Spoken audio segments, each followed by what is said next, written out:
And I'm not forcing anyone. And Dave, you can fight through. Alright, well, wishing you guys the best. We're checking out here though. This is going to be the first game of this quarterfinals here in our weekly tournament number 17. None other than Bennett, known as Ice Red in the game, and Marnefarmer, a relatively newcomer to these tournaments. I believe this is his 3rd or 4th tournament, and doing really well. A top 8 position for him, so well done for him. So let's check out these picks and bans. Yeah, actually, he's Marnefarmer is actually interesting. His comp is really interesting actually with the barn sheet that he has in play. Because I actually went against him in the placement that I had with Tsubaki, so he actually was the only loss that I had against him in placement. So with Tsubaki's help. Exactly, I did hear that Tsubaki mentioned that. So yeah, Marnefarmer, a solid player, and both of them starting with really traditional starts. So Yukama Nidraso versus the classic Kinu Gialis start. So it looks like the first ban was the Rise for Marnie onto Ice Red, and then I believe it was a Vola for Ice Red onto Marnie's, forcing them into strong openers. Looks like he's debating between Gialis. Yep, okay, there it goes. So yeah, like you mentioned, Shinti, Gialis is going to be banned, and the Valash was banned. So Bennett fearing that Valash, and we saw it during this tournament. Shinti, were you checking out that game where the Valash was all the way in the red, and then it suddenly had 100 HP again? Yeah, that was nuts. That was definitely a really big threat. And I think that was Marnie here. Yes, it was. It was. Marnie's Valash is definitely not to be underestimated with. It's got very big potential with the scavenger in play. Yeah, so I'm seeing it feels like a lot of supports right now on Marnie's team. Yep. But we'll see. Right. Maybe just the Barnchy being a true glass cannon coming through with the heat. But this is it, guys. The very first game. Remember, in the top 8 cut, it's a best of 3 series, so just one game won't be enough.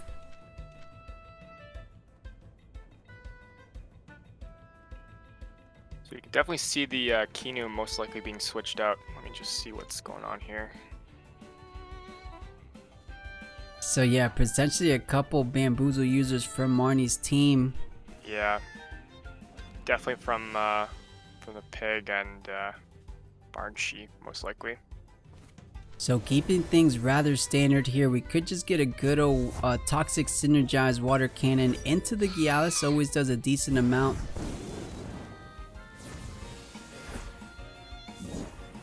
Looks like he'll bring in the Barnchy though instead of the Pig, which is interesting. Yeah, let's see how much this Toxic is gonna do, but actually decides to gun down the Gialis there. Still just a little bit above 55% though, so it's not that bad. It's pretty decent. Yeah, and it did get the heat off, so now it's time for the Gialis to shine a bit here. It does have the Kinu buff as the +2 attack. The question here though that Marnie's thinking about, is there any set of attacks that's going to be taking it down? So just thinking about it, Yukama has an aquatic whirlwind.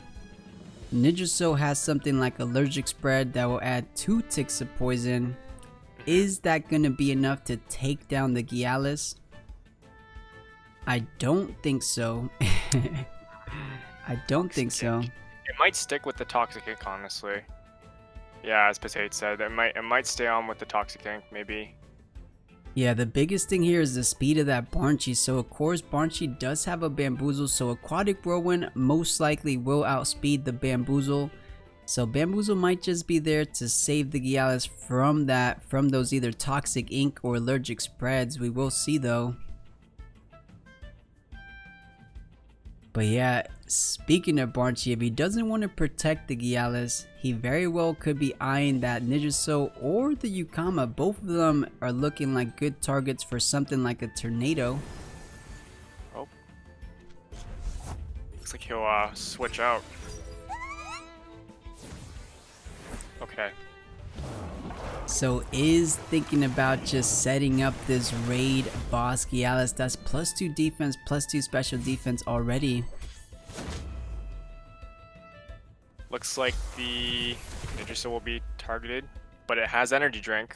Oh dear. Oh, energy drink, but those 2 ticks of poisons are gonna be enough. Fortunately though for Marnie here, it does have access to revitalize, so Marnie not completely letting this Gyalis go.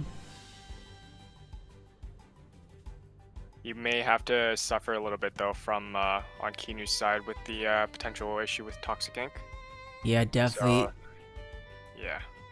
Yeah, like you said, Shinty, a Toxic Ink going straight into Kinu should be enough. I don't think actually though it's enough to do all that HP right now on Kinu. It'll definitely deal a big chunk though and probably ticket, which may be the biggest issue because if he's trying to set up for continuously on the Gyalis, it will stop rather early. On what, turn 3, most likely turn 4, if that's the case. So let's take a look at the back line.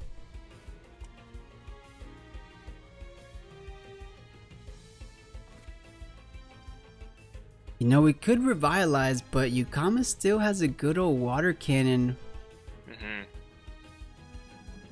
And it has 37 stamina too, so it's most likely gonna be attacking, if anything. The question is whether or not he decides if Marnie keeps the Kinu on field.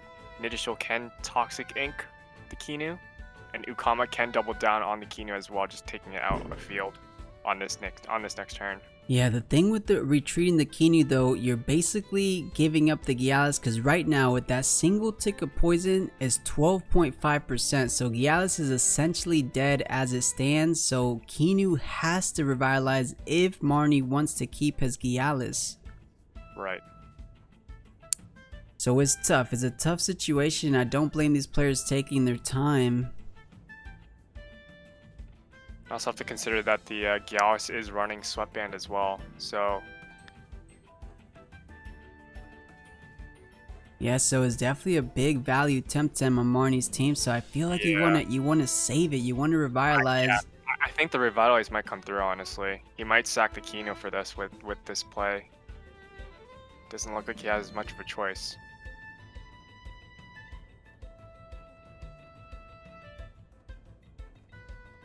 Yeah, going deep into that reserve time bank there for Bennett, taking his time. He's thinking, okay, if he revitalizes, what can I do? Maybe just still water cannon onto Gyalis, try to bring it back down into that red HP. Most likely. We'll see though. I mean, getting dangerously low already. I mean, it's turn 3, 20 seconds still remaining on the reserve time, so not too much to think later on in the turns. Oh, okay.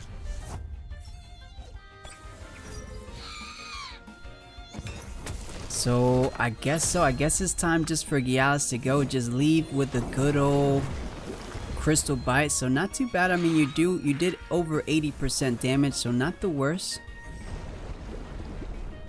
Dang. Aren't you with the snare on the nid? Oh, and it's a neutrality Barnchy, so not going to be picking up those 2 ticks of poison. So a bit of a counter to Nijiso, if you will. However, it looks like he will still have a step up on Marnie there with that Gyalis pick.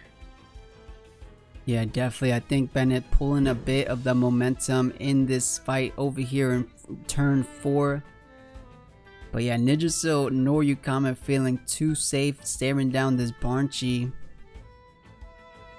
So yeah, something to know exactly what I see here.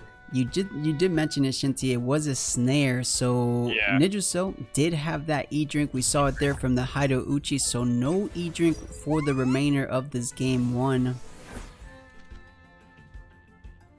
Now the real question is whether or not he's going to continue using the Kinu to buff potentially, looks like the Grandpa, or most likely the Barnchy, if anything, which will be honestly interesting at this point, considering his decision.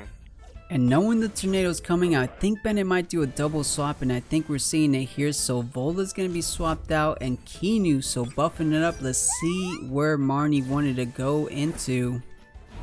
Oh, bad read. So yeah, trying to put down the Nijiso now that the E-Drink is gone, but Shinty, you said it. So yeah, bad read, not expecting the Kinu there.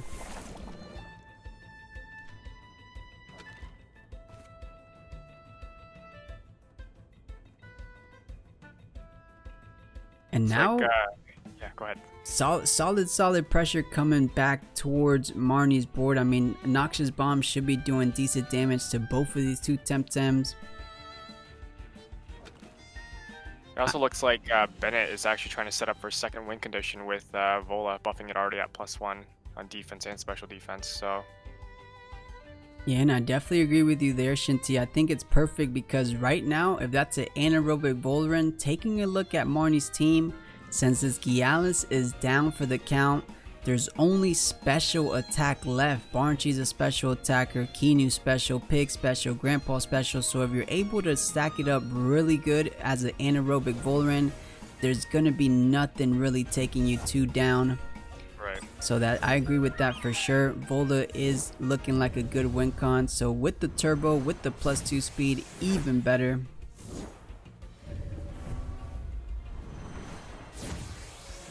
Double turbo, interesting. Coming in with the Noxious Bomb, yeah, he's gonna be focusing on that Barnshi hard. And we did indeed see it. It was an anaerobic, so yeah, it's gonna be tough for Marnie here going forward if this Vola can truly get set up. Let's take a look at the scoreboard. Yeah, +2 defense already, so slowly but surely this Voldaren is gonna be quite the raid boss to try to get dealt with.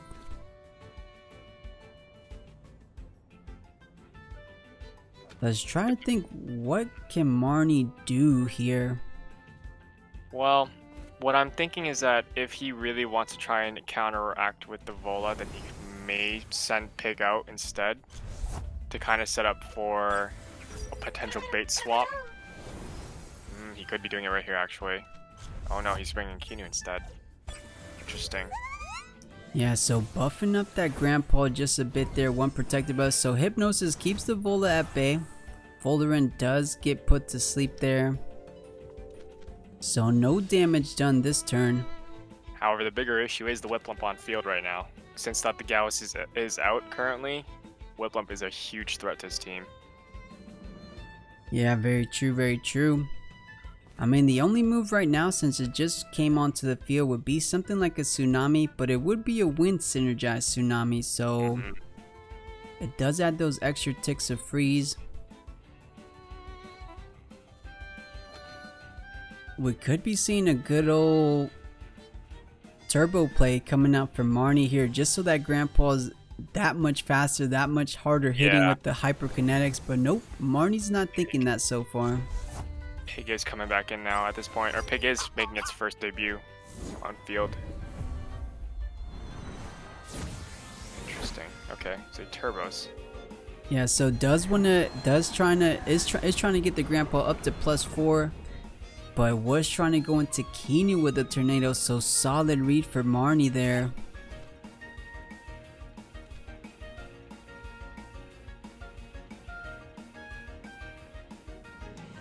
So the knowledge that Marnie's working with, he knows there's no more energy drink in this game.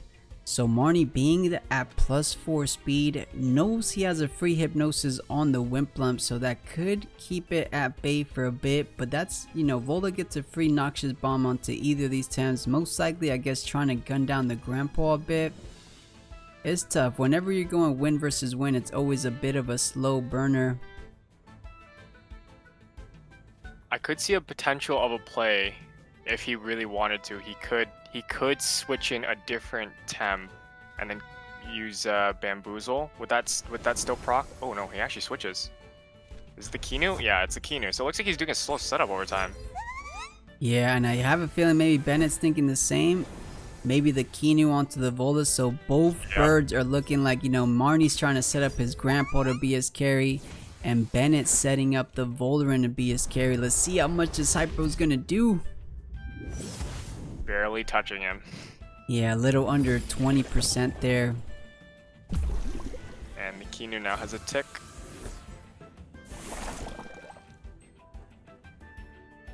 So like we mentioned, Shinty, that anaerobic Voldaren surely getting out of hand now. That's +4 special defense, and everything on Marnie's board is special attack. How is this Vola going down? This is gonna be an interesting one. And you know, with Kinu now on the board for both of these, Revitalize is always an option. You can't sleep Kinu, right? So Revitalize on the bird on Bennett's side, just gonna, you know, solidify it that the Volerant is never going down.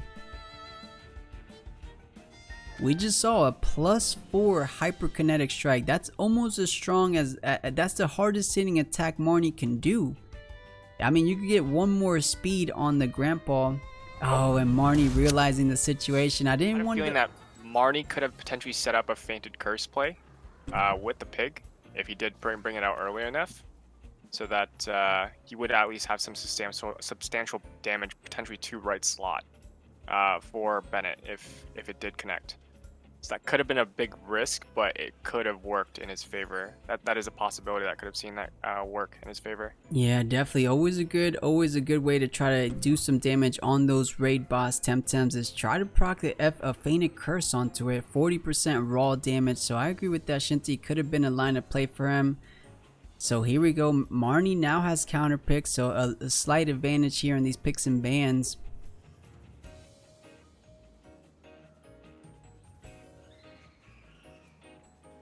And I'm curious, Shinty, you think Marnie, after seeing how much work Volerant was doing, you think that's going to perhaps be his second ban? It's a bit risky though, because Bennett could just pick it up in the opening turn here. Seems like he has more confidence dealing with the Vola than the Rise, looks like. I think we may see the same openers here. And yeah, Bennett valuing that Ninja Cell more than the Volerant, so we'll see if Marnie's thinking the Volerant, or he banned the Gialis last time, didn't he? Yes, he did ban. Yes, correct. He did ban Gialis last time. On the last first pick ban. So let's see. I mean, Volerant did give him quite the trouble. I feel like Gialis isn't the biggest threat. I mean, you got if you're able to set up on Valash, Crystal Spikes is going to be doing huge damage onto it. But then you leave Kinu Gialis kind of to run away with it, perhaps. So we'll see what Marnie's thinking.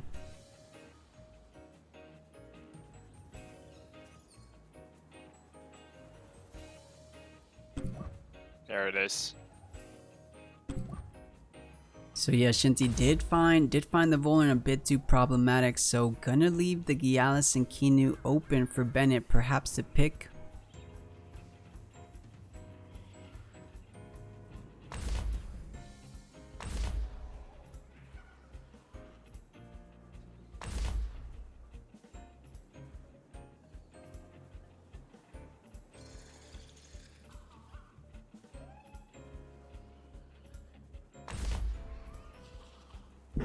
And I think a solid, I mean, since Gialis got picked up, I feel like Tattery with those stone balls does a decent amount to Gialis. I mean, yeah, that'd be a pretty decent counter against the Gialis setup with Kinu.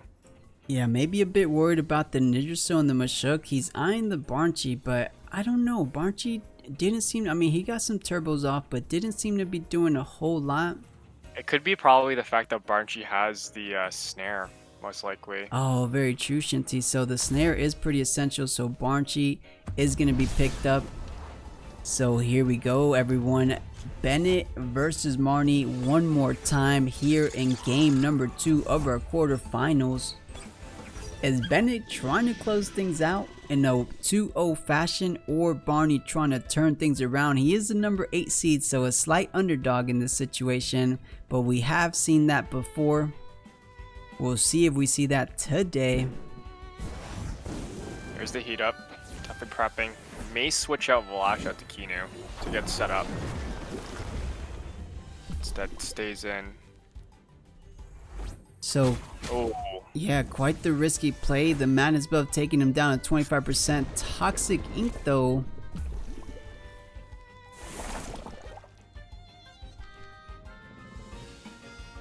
So this is tough.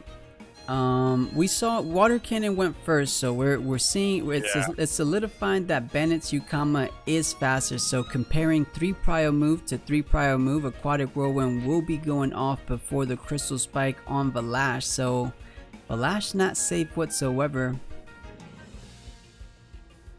The play that I could see Marnie honestly making this work in his favor is that he could switch, most likely switch the Valash out into Pig if the Ukama will commit to doing another, or Ukama will commit to an Aquatic Whirlwind, possibly on the Valash slot. Yeah, I think that's a solid play. You might as well let the pig eat some damage there. Always a good switch out. The pig was always there to, you know, just any kind of neutral, not neutral damage, but you know, any solid damage. The pig was there. You always kind of want it to go down, but not too fast. But yeah, I agree with you, Shinty. I could definitely see that. And then just Marnie's Gialis, we saw it did over 80% on the Ukama, so it could very well do over, I mean, it's gonna do over that in this game as well.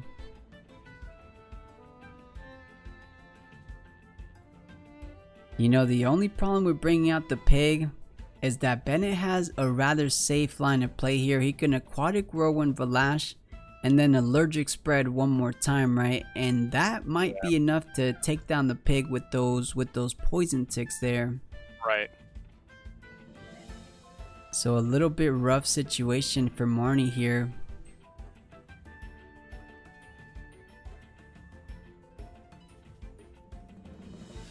Bennett could also make the safer play in case he does predict the switching out with Pig, which could be the most likely play here. And he could switch out himself on his side rather. Yeah, he could. I feel that he has like all the pressure. But yeah, I guess if he wanted to eat a Gialis strike, but let's see where it's going. So Aquatic Whirlwind had to go into Barnchy in case the Crystal Spike wanted to go off. Yep.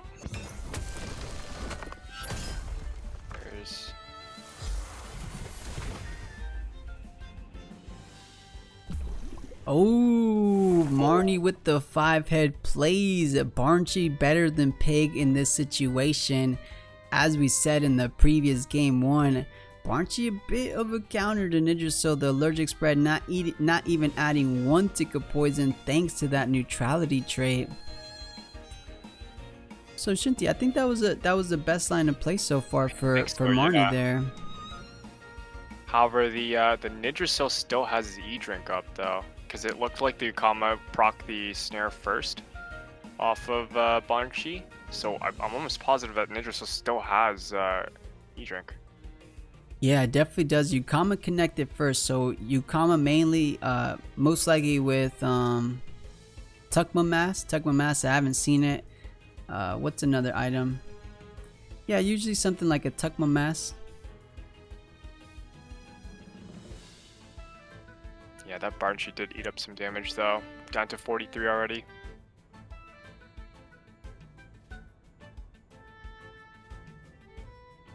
So I'm curious to see what these players are going to do. He has to be careful. Barnchy's on the board and definitely outspeeds Nidrasil here. So Nidrasil could be going down if it's not going to be swapped out. So let's take a look. And I mean, Marnie's with that Sweatband Gialis is just so deadly. Has a couple more attacks to go if it's not dealt with promptly.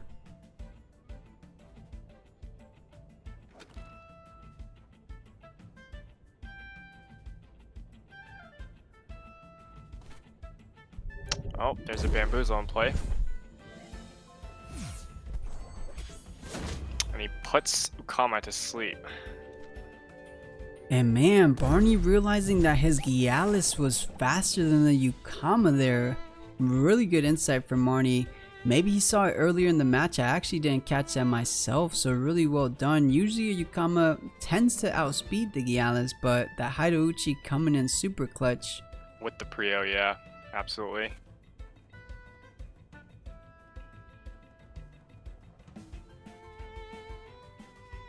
Now I believe Nidrasil just went with a good old Toxic Ink onto Gialis, right? Popping the Bamboozle. I think that was actually Narcoleptic Hit from what I saw on that last one. Okay, so a little more stamina invested. But now it's tough. The Sweatband Gialis might be doing a bit too much. It has Sharp Stab active. Is Sharp Stab enough to take down both this Ukama and Nidrasil? Possibly. I think so.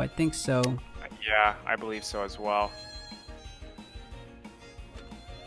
The only thing though, Shinty, unlike the previous game, we don't see the Kinu on Marnie's team, so there's no such thing as Revitalize for any of Marnie's Temtem. Oh, it looks like he'll keep it on field there. Oh, we'll take out the Ukama.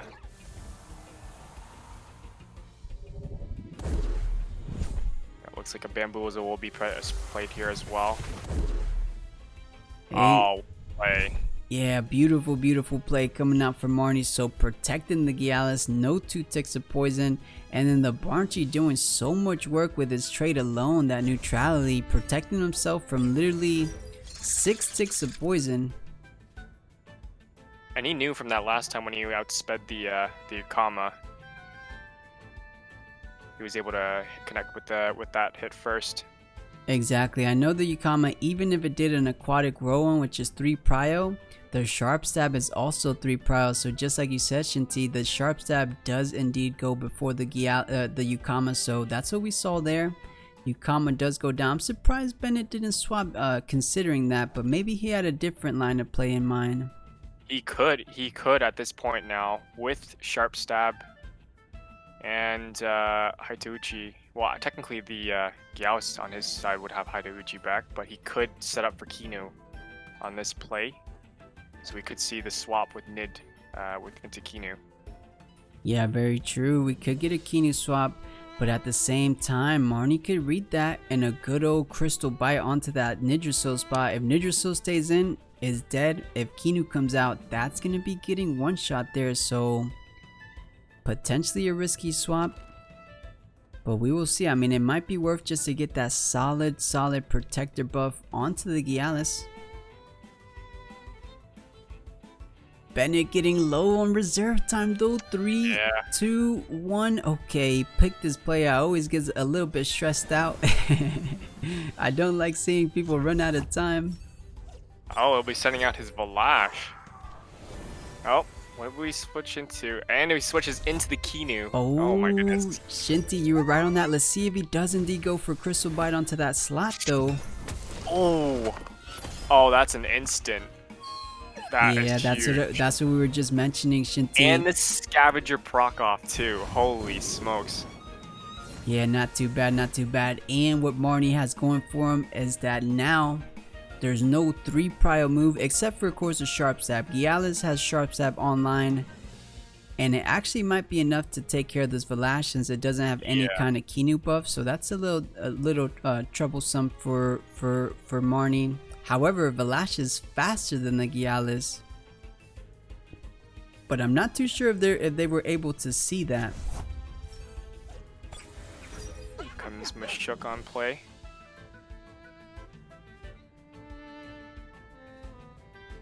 And man, Shinti, this Sweatband Gialis has literally been on the board since turn 1 and just doing so much work, literally knocking out 2 Temtems coming out from Bennett. So, dude, Sweatband Gialis is insane. That's why some people do tend to ban it. Yeah, Bennett's getting punished right now with allowing that Gialis on board for so long. So the biggest question I feel like these tamers are thinking about right now is, does Valash Crystal Spike outspeed Sharp Stab from Bennett's Gialis? That's the biggest question right now, because it definitely depends who goes first, but it looks like Marnie not even going to take the risk there. Oh, switches out on both. So I guess Bennett, feeling confident that they were going to swap out, goes with a Crystal Bite instead of the Sharp Stab. So guarantee either kill, anything coming out that slot would have taken huge damage, but Barnchy does go down.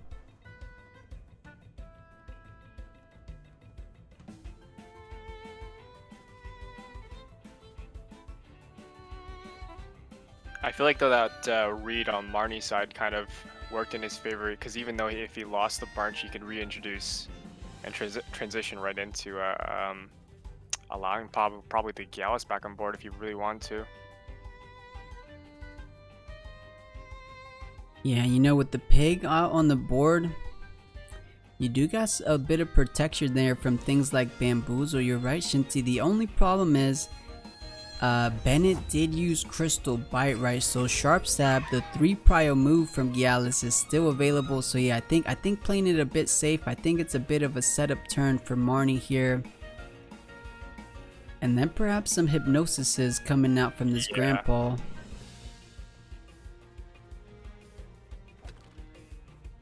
So let's take a look. Gialis has a solid, you know, one attack before he has to overexert. Actually, probably has to overexert to do that final attack.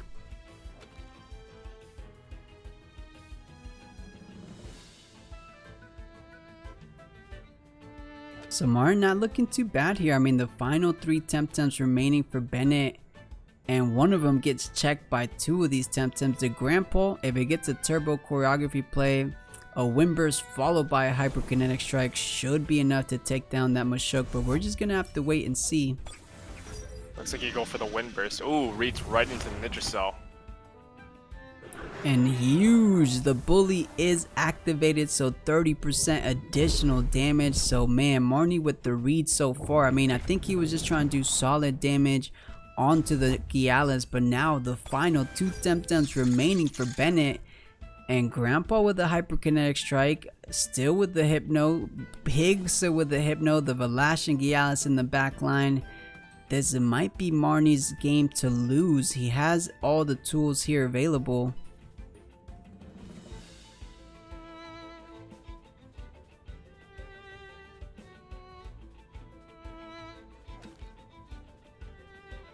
Yeah, we have yet to see a turbo play still in being made, but honestly the safer play would be to... Oh, there it is. And do we get the double turbo? That's what I'm thinking. Or is it just turbo hyperkinetic strike? Could be a turbo hyper, honestly. No, it's a turbo hypno. Right into Mashuk. So solid value. And you know what? We did see earlier in the Swiss rounds, the pig, Marnie's pig does have Ashidashi, so that does a good amount of damage to Gialis, so we could get that good double up. You know, it's the final 2 Temtems, so there's no switching out here. He can secure it, yeah, with Mashuk being asleep at this turn. Yeah, I'm thinking, I don't think with the 1 protector buff it got earlier in the game, a +2 hyperkinetic strike followed by the Ashidashi, I think it's going to take him low, but not low enough to get the kill. But it could get the kill the following turn, but going with the turbo, this now gets the kill here. The +4, the +4 is no joke.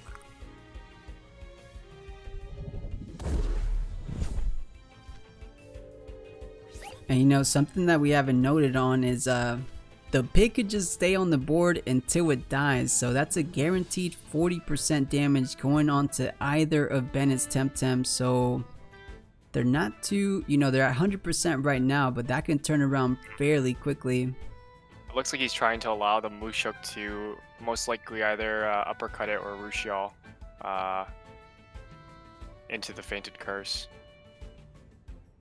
Yeah, so I'm curious here, is he gonna hyperkinetic strike the Mashuk? Because I think at +4 speed, it definitely does kill. Or it's pretty close. It's gonna do like over 90% damage, so that's gonna be close if it doesn't kill. Not, it's the Mashuk is beefy enough to take the hit. So hyperkinetic strike, where we're going with this? Okay, into the Gialis. I think you gotta take care of the Gialis here. Yeah, it looks like he's not taking any chances with that. And he bamboozles himself.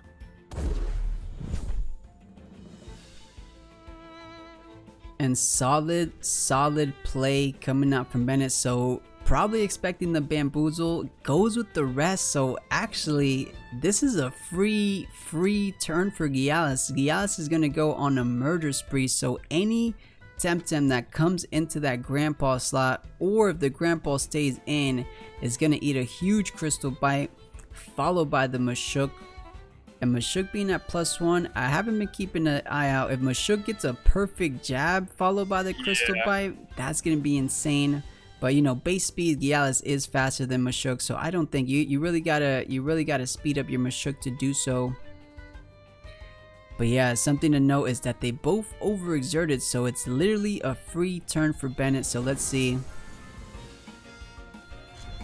Into the Valash. So it looks like he's gonna sack the Valash at this point. So yeah, sacking the Valash. No more Valash for this turn. No more Scavenger procs.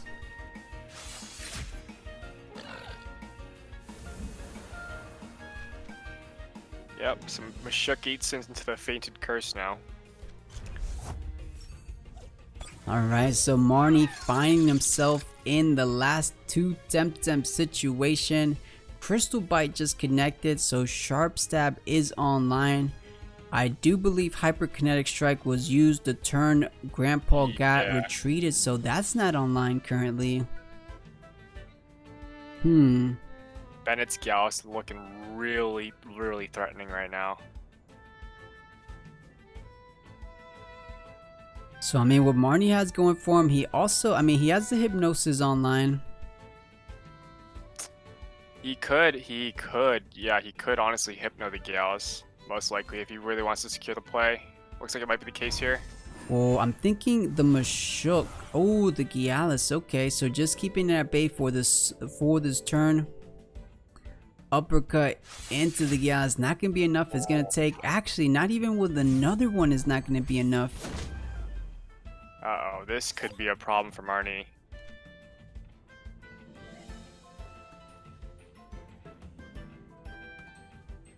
I think with Grandpa still being at such a healthy position, it doesn't have too much stamina. But Hyperkinetic Strike is online, so either Temtem from Bennett will get deleted.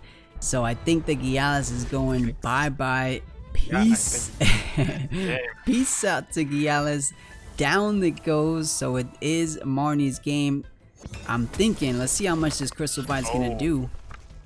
But the Mushuk is overexerted, so. Yeah, the Grandpa also overexerted, but just like you said, Shinty, the Mashuk overexerted, so a free play for the Gyaos. And man, what a match so far here for that game too. And yeah, Shinty, what a... Looks like. Alright, so like I mentioned, this is it, everyone. This is the game 3, the final game of these quarterfinals. Who wants it a little bit more? Who's going to be making the sharper reads? Is it going to be Bennett? Is it going to be Marnefarmer? We will be finding out here. And let's see, I guess the Vola ban actually worked out for Marnie there. So we'll see if he's thinking about the same idea. Still sticking with the Rays on first ban though. He's not confident with it. Yeah, and I think it's fairly good. I mean, he has 2 crystals. The remaining kind of revolve around that Turbo Koro synergy stuff. So yeah, Raze kind of puts a damper into that Turbo party. So I definitely agree with that solid Raze first pick ban. Bennett countering that pick with the Gyaos after noticing the threat on board. Yeah, I mean, Gyaos is doing so much work. So I 100% agree. Whenever you identify that Gyaos has sweat ban, that's an instant ban if I ever seen one for sure. Oh, he might be going for a Gyaos Kino opener. Let's just see how Marnie responds to that potentially. Yeah, I mean, Marnie himself has a good old Valash Kino perhaps. Valash Bamboozle from the pig as well. We'll see. Oh, Tataru. Okay. Wow. Okay. There we go, Shinty. We haven't seen Tataru in game 1. We didn't see him in game 2. So making his first appearance in this quarterfinals, we're gonna see him debut in game number 3. Is it gonna make that defining difference for Marnie here? I think it honestly might. If I recall correctly, when I lost against Marnie, his Tataru actually made it count. So I mean, Tataru, there's definitely is no slouch himself, so he is quite the Temtem. He looks all cute and fuzzy, right? Well, not actually fuzzy, but you know, he looks all cute on the surface, but he is a hard hitting Temtem.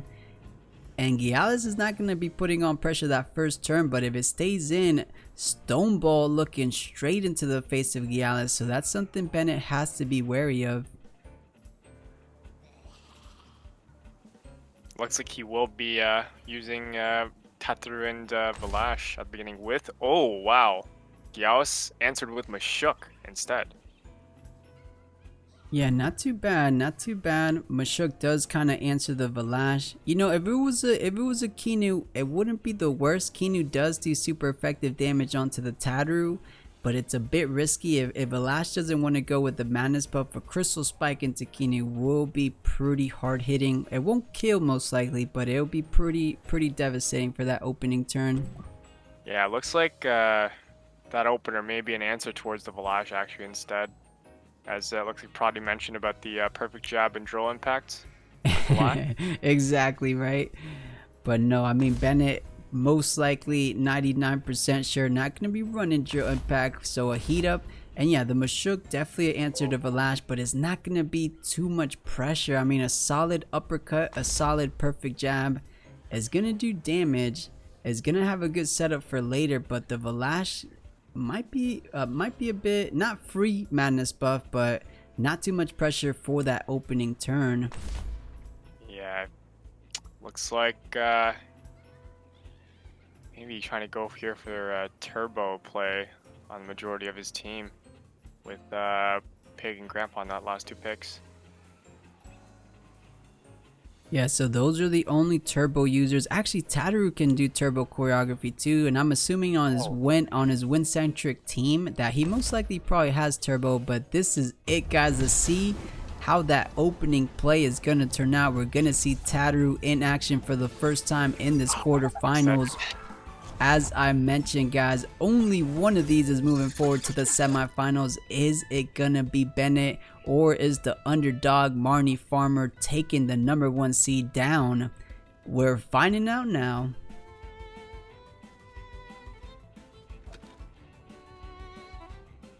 So most likely, probably on this opener, we could be seeing perfect jabs being traded towards the crystal types here. Yeah, I can agree with that. I mean, a solid stone ball could do a decent amount of damage. But yeah, I think a perfect jab could be setting up for a little bit later down the road. Most likely case that it could be the perfect jab for Tataru, reading into the switch on Gyalis, if anything. Bennett thinking here on reserve time. Yeah, this is a difficult turn. He's going up against a Temtem he hasn't seen, so he doesn't have any intel, you know, any kind of info on that Tataru. You don't know, you know, what kind of TVs it's running just yet.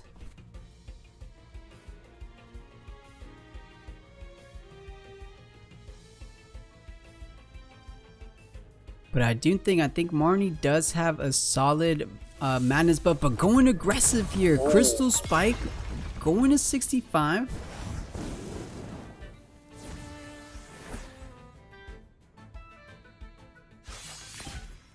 Oof. Wow. This is really, oh my goodness. And yeah, I thought if the Gyalis stayed in, the stone ball was looking super deadly. But yeah, look how much that uppercut did. And I don't know if that's an attack-based Houchic, but if it's not, man, the uppercut just hit so hard into a Valash there. Seemed to me like Marnie was trying to double down on the Gyalis, hoping it would kill it on the first turn. And it was close. It was definitely close. 13.3% still remaining. The question here is a similar question that wasn't answered in the previous game. Is a sharp stab faster than Valash's Crystal Spike? But I think it's too risky. I think Gyalis nor the Valash want to stay in this turn. I think on the respective sides, like Houchic is still at 100%. Another uppercut's gonna be doing a handful. And the same for Tataru, like another attack from Tataru is going to be taking down the Gyalis. Wait, cage play coming in? Holy. Wait, Crystal Spike outspeeds the sea. Oh, the dust coming in, securing the kill on the Gyalis. Unbelievable. And Scavenger procking up too. Yeah, that's huge. And you get the turbo only on yourself. So wow. Yeah, wow, indeed, Shinty. That was a completely unexpected move. You know, Tataru does learn cage, but most people, you know, never do it. But Marnie pulling out all the ropes, quite literally pulling out the rope to keep Houchic in. And we did note, did you see what Valash had? Yeah, grease. It was grease. Oh my goodness. It's running grease, guys. It's not even running energy drink. It's running the good old grease. This is interesting. Holy. Yeah, you know, that could be a defining moment in this game. I mean, taking a look at Bennett's team, the huge damage dealer that was most likely dealing with the Voldrin on Marnie's team was the Gialis that just went down. So Marnie going with the clutch play, keeping the Gialis in, and good night. He's going back to the temp card. Has to go healed up a little bit later.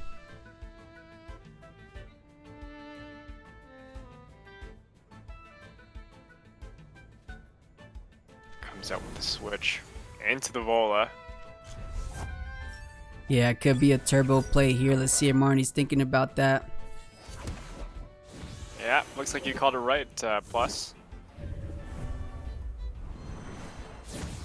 And actually, I don't remember. I can't remember if he played Voldrin before.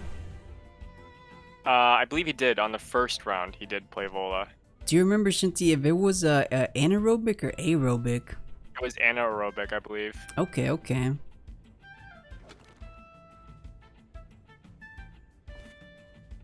That was a good read though by Marnie into the water cannon on Kama. That was really good actually. Minimize damage. Yeah, you're totally right. No ticks of poison for Marnie there. You get the turbo, so +2 speed on Tataru, +2 speed on Voldrin. So the speed advantage going in favor of Marnie so far.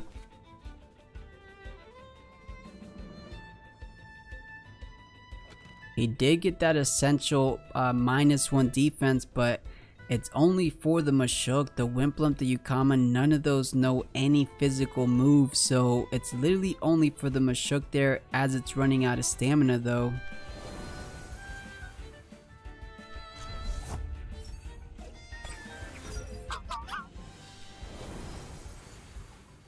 And you know what Marnie has me thinking? Everyone sleeping on the pig, right? Everyone letting go of the pig, but Marnie's staying true. He's saying, you know what, pig is still broken and I'm gonna show you guys what's up.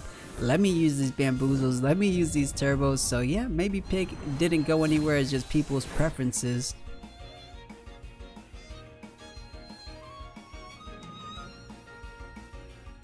Could be the case that pig might hypnosis the Whiplump as a move here. Yeah, I could definitely agree with that. The only thing though, with that turbo that we just saw from Yukama, it might be a little slower than the previous ones. Right. Or sorry, slower than Bennett's Thames. Oh, coming in with a tsunami here.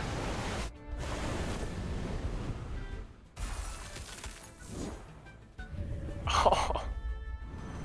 Yeah, and then another turbo. So what is that? A +4 speed Voldrin. Holy moly. But yeah, it doesn't matter how fast you are, that freeze is gonna make sure you're standing still for at least another turn, or no, this turn and then the next one. Next turn, yeah, he's wanting to stall as much time and onto that Voldrin, honestly. Forcing Marnie to switch.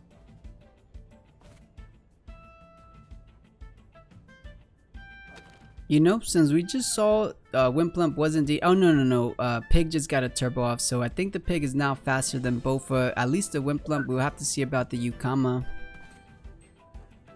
I have a feeling the Yukama may be faster, but it's only got 12% stamina on it, so the choice is whether or not he overexerts or if he switches out into potentially Kinu. If he's trying to hypnosis either one, this could be a read into that. Yeah, I can definitely see that. Something like Whiplump going Sharp Brain into Pig and then a Kinu onto Yukama, just so you don't have to overexert to do so. And get the free switch in buff on Whiplump. Exactly.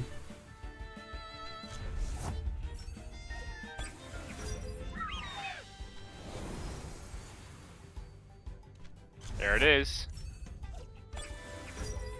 So let's see how Marnie decided to play it. Hypnosis in to the Whiplump. Oh, I see. Yeah, so solid play coming out from Marnie. Knowing that Yukama was low on health, just like he mentioned. So Kinu was most likely going to come out, so might as well sleep the Wimplump.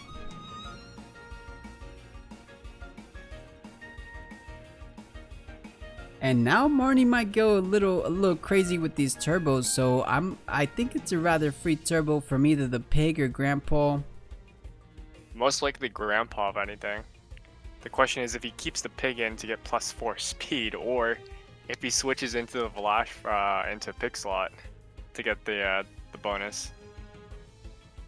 Yeah, you could. I mean, a increased speed on Valash, not the worst, but you know, if you keep the pig in, and if they both turbo, that's gonna be insane. That's a +4 Grandpa all in one turn, which is not too bad. A hyperkinetic strike is gonna be doing huge damage to everything except the Wimplump right now. Oh, I think you might be right here, actually. So the double trouble, are we getting it? Oh wait, no, that was Kinu. That was Kinu. Gotcha. But I think we are getting it. Let's see. Oh, it was hyperkinetic strike. Hyperkinetic. Oh, I wanted to see it, Shinty, the double turbo play. Looks like he's trying to secure some damage on Kinu. He's not risking it.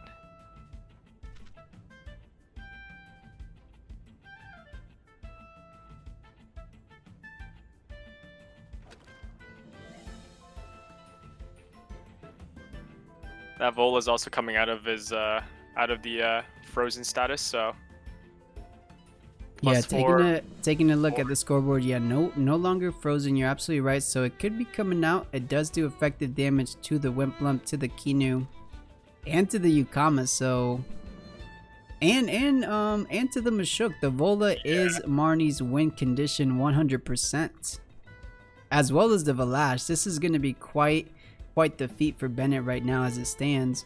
That turbo play honestly really set his whole team up.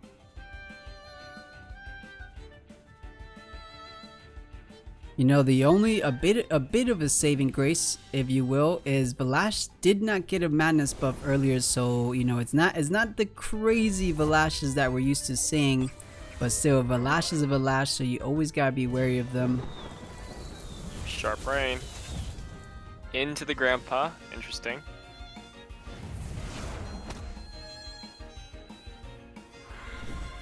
And a Revitalize. Nice. Okay. Yeah, I think that was a solid play. Just minimal things going on, but still good enough. The Volerant hits the board, so applying the pressure back onto both of Bennett's Temtem right now.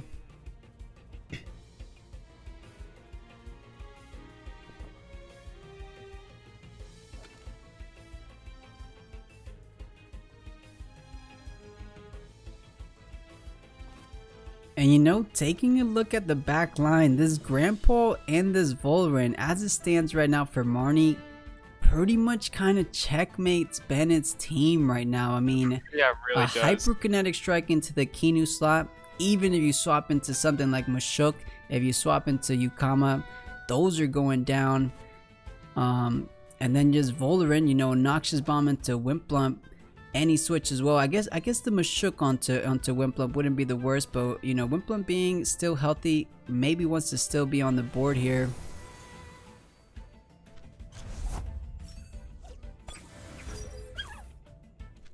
Oh, and there goes the HKS onto Kama. And definitely the HKS is gonna be more than enough, and of course with the bully now online. Oh man.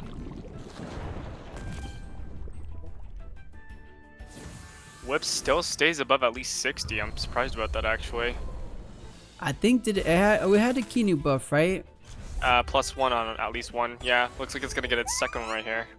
I'm almost positive at this point that he's trying to set up the Whiplump to outstand attacks. At this point, he's trying to stall. He's trying to stall for time and damage here.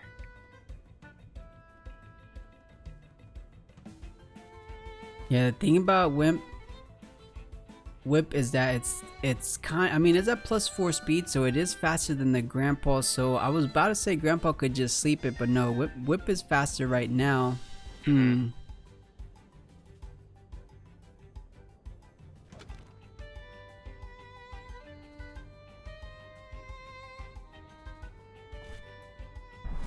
Okay, so Vola with the hyperkinetic isn't enough to take down Kinu. Yes, it is. So Kinu, man, Bennett's gonna drop down to his final 2 Temtems. At least you get a solid freeze, but it's only gonna be for one more turn. Now this is a bit of a bigger issue here with Bennett. That Mashuk is only, what was that? I believe it's only 13% stamina from what I saw last time. So it's gonna be 11%, 11.5% on stamina. Yeah, but Shinty, keep in mind, that's the stamina bug. He's been on the back line for at least a couple turns. That he has at least like 60-70% stamina right now.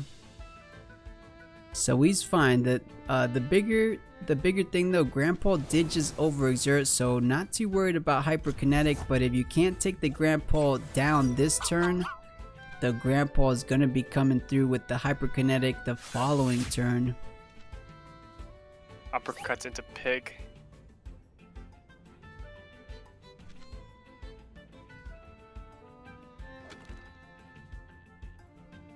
And man, what's going on here? Marnie with the full team, and the HP not looking too bad. I guess it was just solid plays coming out. I think it all escalated from that cage on the Gialis there. Yeah, really did.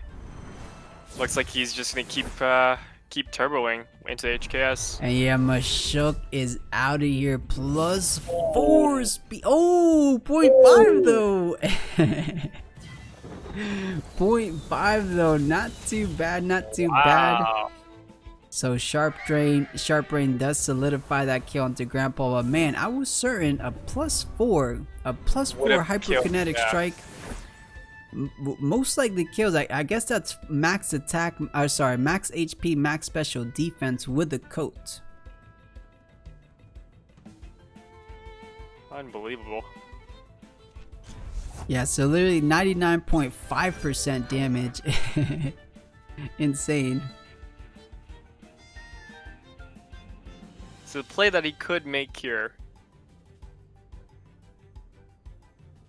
He could, oh man, this is tough. Because he won't have enough damage to, unless he wants to focus on Pig and take Pig out with Mashuk to kind of mitigate. Yeah, but Pig being at +5 speed, a simple wind burst kills the Mashuk, and then +4 speed Voldaren is gonna be tough. Let's see how much this tornado is gonna do. So 46% down to just 29, so not too much, not too much. Yeah. Interesting. Oh, okay. To keep the Wimpler at bay. Let's see what the Mashuk. I thought we were gonna get a simple wind burst onto the Mashuk, but I guess a noxious bomb. Into Mashuk, yeah.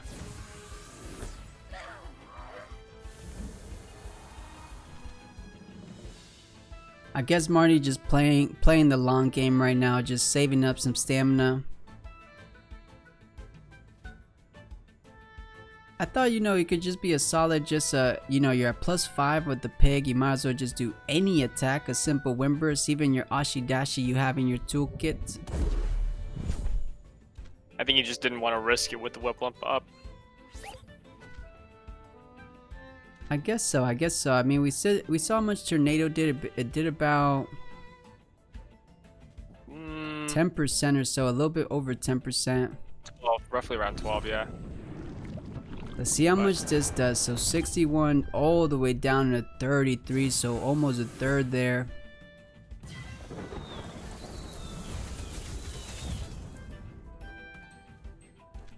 So yeah, I think this is a GG, man. I never say count out the underdog. Marnie with the number 8 seed gonna be taking down Bennett, the number 1 seed. I don't think there's anything Bennett could do. A couple noxious bombs should be more than enough to take care of the Wimp Lump here. Yeah, that Tataru cage play with the Valash was insane. Yeah, super insane. And yeah, look, Pig just hanging out, keeping the bamboozles in line. So it did close it out, and just a final move from either of these. I want to see with the Ashi Dashi. Honestly, I want to see a Ashi Dashi Pig, just for the giggles. Oh, okay. He just wants to secure it at this point. Yeah, I mean, anything would have secured it. It was at 1%, but ladies and gents, guys, what an insane set of games. So it did ended up happening. Bennett winning. Guys, let's get things started. This is the semi-finals match one of these players will be moving forward to the finals. So it's going to be Golld and FunkyHao. As I mentioned, 2 previous champions of these weekly events going to be going head to head. And yeah, let's take a look at the team so far. Looks like Golld's running a Cerny with us. Oh man, with the Scunch first ban. Interesting. Yeah, very interesting. FunkyHao wants nothing to do with the Scunch, even though he has things like a Kinu and a Barnchy. You know, a Beta Burst does 4x damage on the Scunch there, but FunkyHao's still fearing it. Oh wait, Funky's running Gazuma. Oh, that's an electric type. I haven't seen that in a while, actually. Yeah, and I think we saw a little bit in the Swiss rounds, but yeah, you're definitely right. We're not used to seeing too many of them. It's like double. Is this a mirror? Yeah, the thing with maybe getting not. counterpicked though is you see a Kinu Gialis, you pick up that Fire Temtem, which is exactly what Golld is going to be doing. So that's where you know the slight advantage does come in with having that counter pick.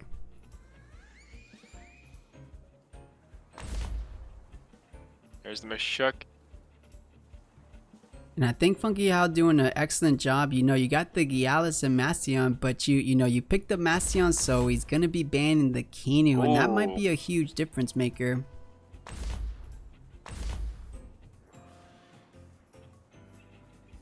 And speaking of Temtem that we don't see too often, we don't see too many Cernifs running around, but Golld is such a prominent player, always playing the Cernif. For as long as I know him, he's always been playing the Cernif. I'm actually a huge fan of Cerny because there is quite a bit potential with bringing it into comp. So yeah, definitely. I mean, curious. Yeah, it's hitting so hard. And you know, in the next patch, nature's strong against Earth, right? So you know those water current lilies are going to be wrecking a lot of the Temtems for Kisiwa. So Cernif might be going up in value. We just have to see whether or not that Cerny is running Colossity or settling. If it's going to be a late game. And it's 100% settling. That's Golld style. He loves his settling. And yeah, you can't switch to Temtem, so he had settling earlier in the tournaments, but I've played with him in the rank ladder, and he's always has that settling. That's just what he likes. Some people like Colossity, but Golld is a settling type of guy.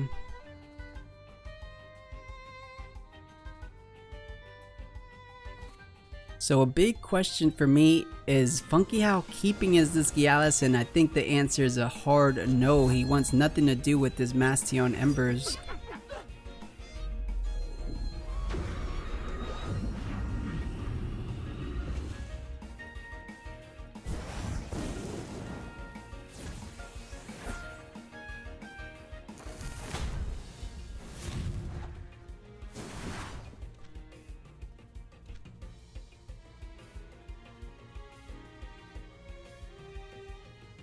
So just saw a damage, literally identical trades, right? Keenan doing, you know, bringing Mastion to 78, Embers bringing Mashuk to 78.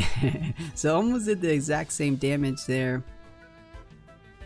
I'm a bit surprised though that he decided to keep the Kinu on board though too. I was expecting a double switch at the very least, but yeah, that's true. I mean, maybe not an ideal swap. It could be Valash, but then you're threatened from the Mastion. It could be Barnchy, but the Gialis this turn is huge. I mean, the Golld, Mashuk play was definitely the right play there. So sharp stab. Kinu wanted to stay in. I mean, he didn't have a solid replacement. So I guess Kinu is just that. Exactly. Although the Kinu did have snare, so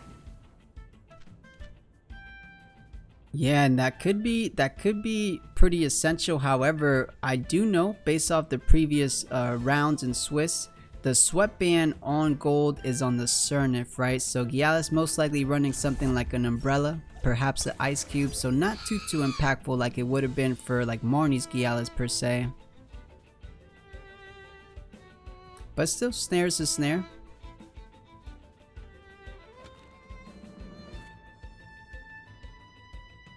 However, I do think, you know, Golld, the biggest difference there, I mean, FunkyHao got the protector onto Gialis, but Golld got the heat up first, so this heat up might be coming in too clutch. If we take a look at the back line right now for or why did I call him Hunky? I'm adding the H in How in front of Hunky, so FunkyHao, guys. FunkyHao, what a hunk. I was about to say it can't survive a crystal bite. A crystal bite into that Barnchy slot might be truly devastating. Of course. Oh, FunkyHao not reading these.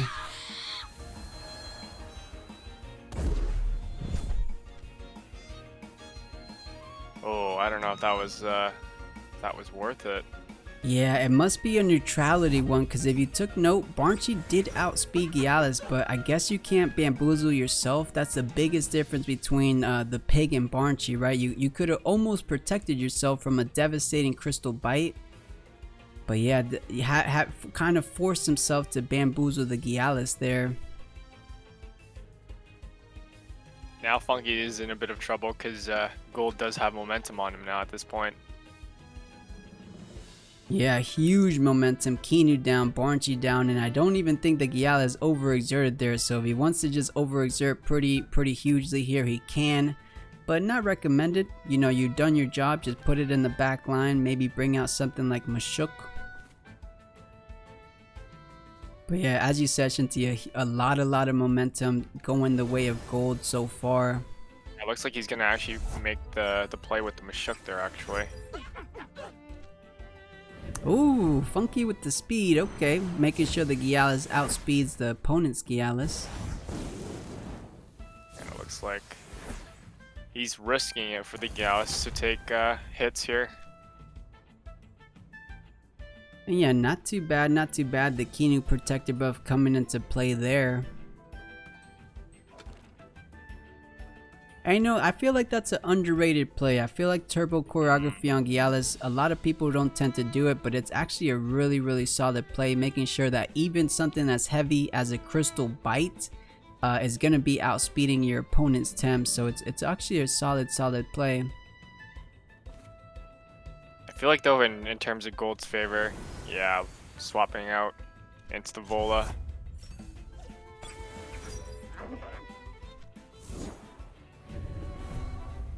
There goes his turbo. Oh.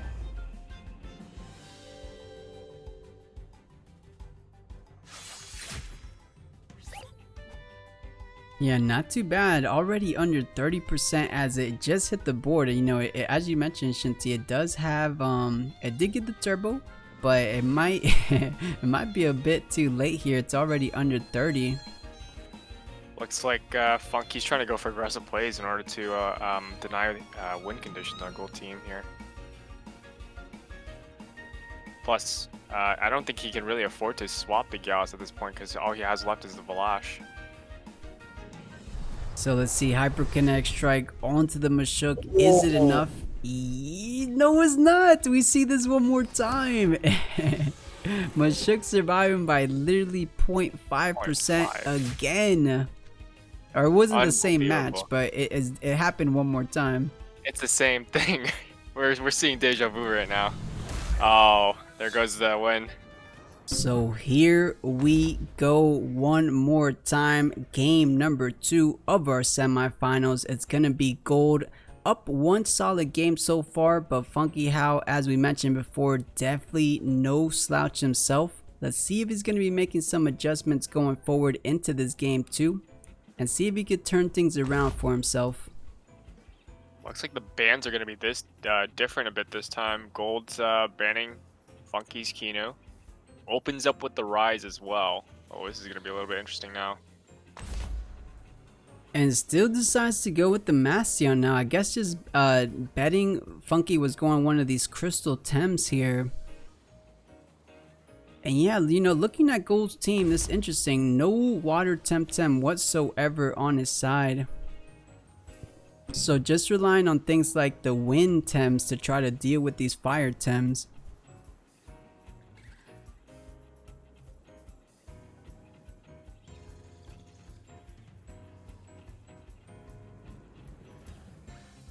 And interesting, the Barnchy coming out. I guess, you know, it does have things like Hypoxia that does a huge amount to things like Houchic. So I guess it's a solid pressure dealer onto Golld there.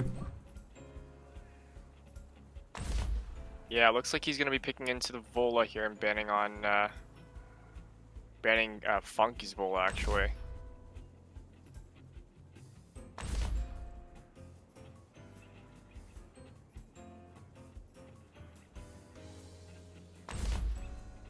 Yeah, and I think the ban on Vola was pretty appropriate. You do got things like Cernif. Vola does good against Mastion, Mashuk, and the Kinu if he decides to pick this up. So yeah, the Vola ban pretty solid.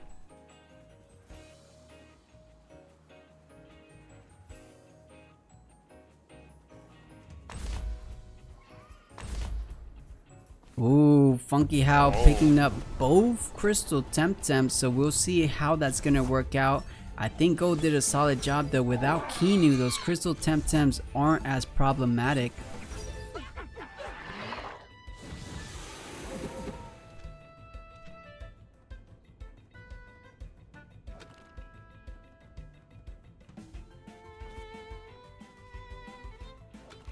So I'm actually pretty interested of this opening turn. Many questions. Does Barnchi run Beta Burst? Does it run Hypoxia? Where is Mastion hitting? I guess the Barnchi. Many possibilities. And is the raise staying in? Because it doesn't have any amount of damage applied to either Golld's Tems. We could definitely be seeing a switch here. The only question is which slot does he switch? Most likely. I guess it could be pretty solid. The raise for the Mashuk, not too much pressure from Mastion, not pressure from Golld Mashuk. So yeah, Mashuk could be a solid thing. And then Barnchi with something like that turn 1 Hypoxia that we're actually saying here. How much is it going to do on the Mashuk? Oh, past 50, what was that, 56 damage? Yeah, 55, 56 damage. And Embers, right, Ray staying in, so Embers connects, add that tick of burn. Ooh. Barnchi getting down to 25%.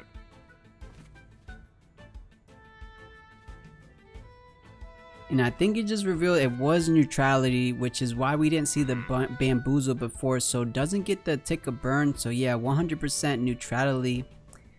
And yeah, the Embers hit so hard because the Mashuk did get that perfect jab onto Barnchi. I'm surprised it actually didn't do more. I was expecting a bit more damage there.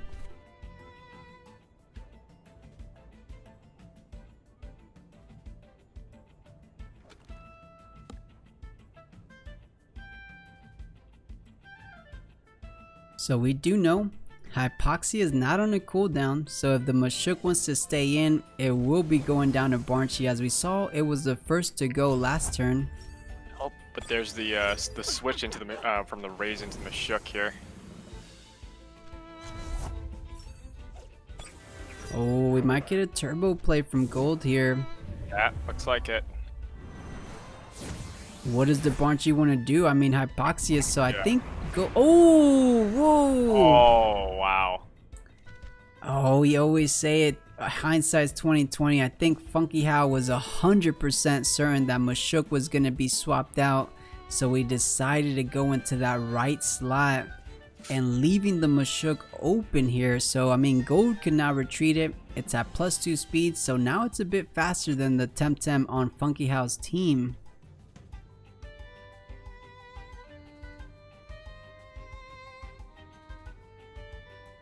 And yeah, I think Funky just thought Mashuk was retreating, so just wanted to apply that pressure on Mastion, which is also pretty squishy himself.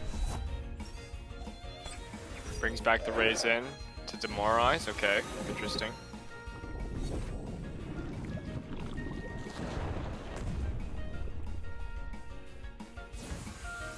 Not a bad read. Yeah, solid uppercut under 50%. Yeah, it looks like Funky's trying to keep the pressure up, not allowing that bullet to stay up too long. You know, I can't remember if it was Funky, but one of these tamers, I believe, didn't run perfect jabs. So I don't know if it was Funky here, But we usually would have seen something like a perfect jab, but maybe just trying to be a little bit more aggressive. So just uppercut, uppercut, uppercut might be the game plan for FunkyHao.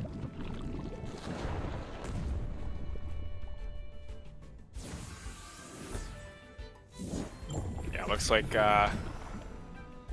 Golld's trying to secure the kill on Rise there. Yeah, huge, and secure the kill he does, because with no Kinu on FunkyHao's team, that's essentially a dead raise there within the next 3 turns.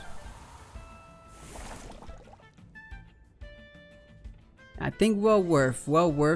You know, you sacrifice your Mashuk that was already under 20% for a raise that was well over 50%, so I think that was a solid exchange. But Ray's not out just yet, so can do a couple things before going out. The real question is who's gonna be sent out on Golld's side here. And we can't see the scoreboard now. I wish we could, but I can't recall his entire team, so we'll just have to find out. And it's gonna be a Kinu, so solid buff. Kinu can't get the Revitalize onto Vola, so looks like the game plan here is to maintain the Vola and just continuously buffing it at this point. Yeah. Revitalize and Hypnosis not online, so can't control the board just yet. I don't know if the Volaran's feeling too safe though. I feel like a double up from both of Funky's Tems might be enough to take the Vola down. Actually, I'm pretty certain it is enough. He probably might. He most likely will switch, if anything, into the Bastion, into the Vola slot. But Funky could read that instead and just focus straight into the Kinu slot too. So it just depends on how this is played out. I see, so maybe trying to predict a swap from Funky into one of his Crystal Tems. So yeah, Bastion would be a really 5-head read there. That's of course if Funky wants to swap though. Looks like he will. Okay, so let's see. So it's gonna be the Barnchy. So no Crystal Tem just yet. Oh. And you know, Shinty, I was just about to say, I feel like the raise is just gonna stay on the board until it goes down. You know, just until it dies, basically, since it's essentially gonna die in the back line here. But actually, you know, maybe not the worst play. You can get another Demoralize off before going down. Looks like that's kind of what he's intending to do. Yeah, that race has about 1 turn left for it to happen. So this is a risky play. Let's take a look. So +4 special defense. Kinu now, you know, has Hypnosis, has Revitalize, so we could be seeing a Revitalize onto Volaran. But he has to be careful. If Balash doesn't want a Madness buff, which I think is a bit too risky now that you're at 50%, we could just get a good old Crystal Spike, Hypoxia onto Vola. Is that enough at +4 special defense to take it down? If Revitalize go first, is definitely not enough, so we're gonna have to find out. Most likely to what I'm seeing here is that he could honestly overexert the Barnchy into the Vola and just easily transition back into the Rise, which would still be alive after the 1 tick it goes through. I see you're thinking the raise instead of the Valash or the Barnchy? Into the Barnchy. Okay, into the Barnchy. Yeah. I could see that. I mean, Barnchy's feeling pretty threatened as well. One Noxious Bomb from the Vola should be enough.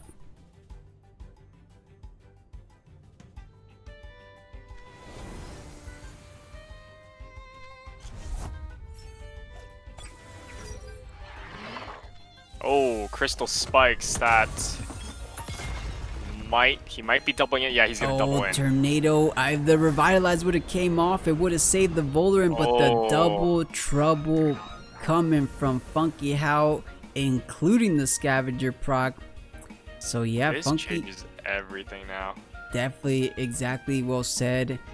Momentum leaning towards FunkyHao right now. That is 2 Temtems dead from Golld side. Oh, he could. Oh man, he could switch the Barn. So he could switch the Rise into the Barnchy and proc the Scavenger for Lash, which is a free heal as well, and gets the Demoralize off too. Yeah, you're 100% right. That's exactly what FunkyHao is considering right here. So it's tough though. You know, you keep the Velashin, this Mastion's gonna be doing a lot of damage to it. So it's a bit risky.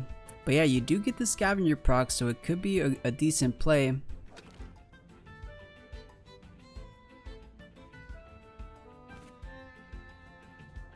So we'll see. I mean, FunkyHao has to consider though, Mastion hits so hard. I mean, we saw how much an uppercut from Houchic did on a Velash. So Mastion with the embers, if it has a fire chip included, FunkyHao wants nothing to do with that. Instead, going for the raise.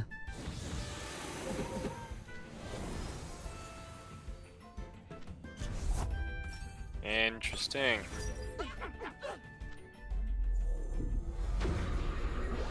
Oh, solid read. Oh.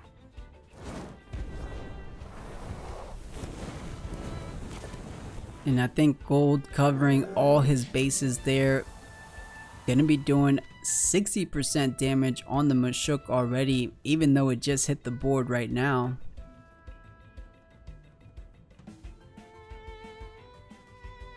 So what does he have? Do you remember? He has the Barnshi, he has the Velash, he has the Houchic on the board. What is that final Temtem? Oh, Gialis, right? He picked up both crystals.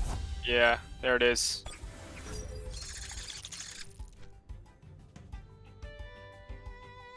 Yeah, I mean, but Mastion was picked for a reason, trying to check these crystal Temtems to see what Gialis can do. I mean, it just hit the board, so it only has heat up. It doesn't even got a Houchic to try to stop this Mastion. So a bit risky. Let's try to look in the back line so far. Golld still has his Surnave that's been untouched this whole time. Alright, let's see what Funky wants to do. Okay, switching out. Oh. Yeah, speaking of Surnave making its first appearance here in this game too. And let's see if it was worth it. Oh, okay, solid. Barely 50% damage. Of course, the burn isn't going to be applying thanks to the resistant trait. So yeah, not too bad. I thought it would do more to the Gialis there.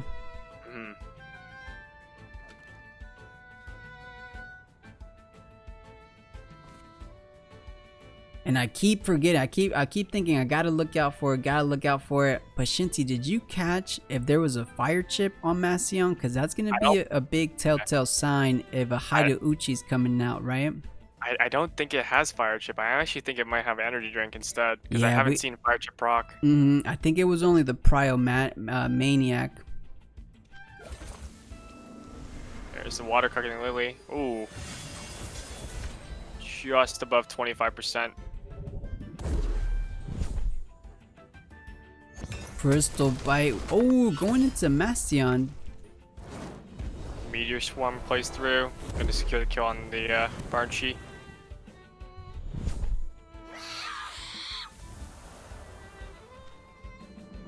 So Barnshi went down, so that confirms no more bamboozle stuff. So every attack is going to be connecting from here on out. And that's one turn. We gotta start counting them up. That's one turn of settling, so 8% increase in attack damage for that Surnave right now.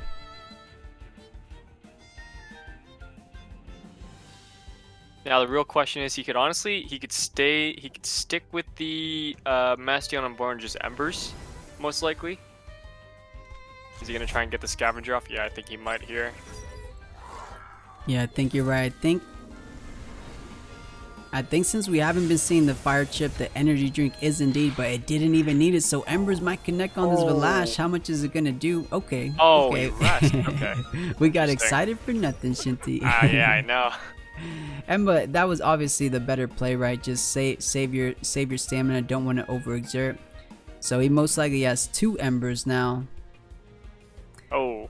And yeah, FunkyHao realizing that since Tsubaki said it, we are in game 2, so a decent amount still to be played. And the tournament going a little bit longer than we used to. I do apologize, guys, but hey, maybe I will start a little earlier in the future. I didn't expect 5 rounds, guys. You guys caught me off guard with the 5 rounds.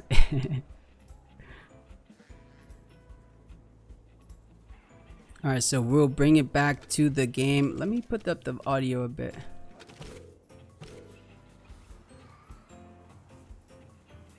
And J-Drag, yeah. it's 1-0 for Marnie. Marnie has 1 game up over Tsubaki right now. Right. We're seeing a classic opener right now with Tsubaki on the Houchic opener, or Houchic, I should say. Yeah, I think that's like the #1 most solid opener. Houchic into anything is always solid. You know, the Houchic Vola, the Houchic Yukama, the Houchic Tuvan. There's so many things you can do with Houchic.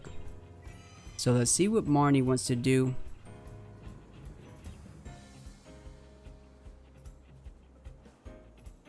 Yeah, it looks like Tsubaki caught wind of what Marnie was working with the previous games. Insta-banned that Sweatband Gialis. Like Marnie's gonna compete with the Tataru on opener here. Yeah, we saw how much it did. We saw how much it did in that quarterfinals match against Bennett. We'll see if it's able to do a handful against Tsubaki as well. Tataru Vola opener, that'd be interesting. Oh, he's running low on reserve time. Running roughly about 5 seconds here. There it is. He almost thought about the Kinu. Kinu not the worst. I mean, a little buffed up Tataru, never the worst. But it looks like both tamers are going to be picking up their Volarins. Tsubaki banning both crystal types as well. Yeah, really. You're definitely right. Very interesting. Usually, you see something, you know, like banning the Kinu, but yeah, game 1, I'm guaranteeing that the Valash ended up taking it away. So Tsubaki wanted nothing to do with that Valash. Yeah, most likely. I am aware he's not a fan of Valash, so yeah, he does say it all the time on his streams. He said, I think if you ask him easily what's his least favorite Temtem, he will say without a doubt Valash. Oh, coming in with that whip lump. It's a strong aggressor on his team. Yeah, the whip lump and the Gyaz getting picked up for Tsubaki here. Let's see what Marnie has in store.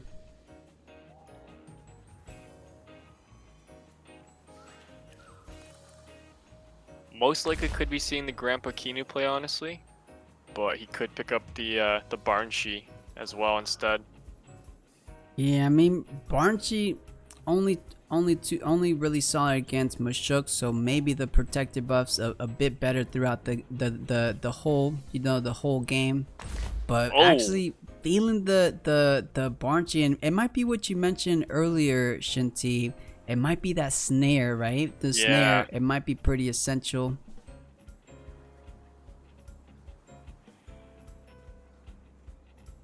Yeah, that Tataru at the beginning there, I'm almost positive that that's the Tataru that's running cage. So unless he switched that out. Yeah, and I mean, there's nothing we can do to verify. I mean, we say same items, but you know, if you switch up some moves, there's not too much. We technically didn't see the full set of Tataru. So yeah, we say lock squad, but that's more for the items. The question is he going to take double crystal types? Yes, he will. And there is your answer. So here we go, semifinals number 2 on the other side of the bracket underway. Tsubaki, and actually we get to see, we almost basically are watching both of the semifinals. I guess the Golld games finished rather quickly. I didn't even notice.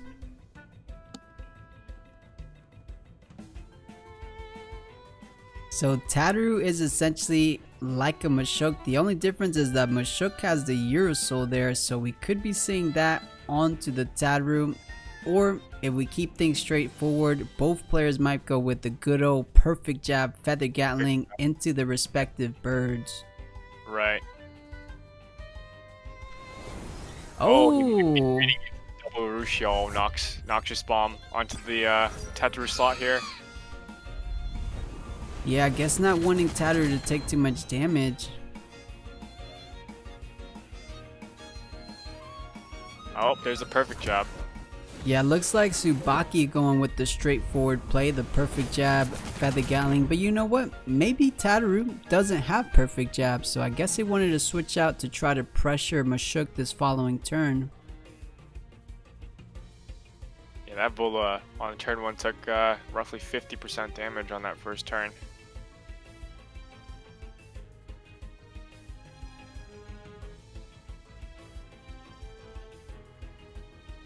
Yeah, as you mentioned, it did. It did Now, do almost 50%, so a 1-2 again will be taking it down because that would be -2 defense then. Now the question is how Tsubaki's going to try and play around this this Barnshi, because most likely the Barnshi may bamboozle the Vola, but the Vola could switch out at this point as well. Yeah, very true. Or Tsubaki might try and play around the snare here for this turn on the Barnshi, if anything. Yeah, you definitely don't want... I don't know where Tsubaki's swept in is, but maybe most likely on this Volderin on the board currently. So yeah, you definitely don't want to snare the sweatband. That'll be huge. It'll be pretty advantageous for Marnie here.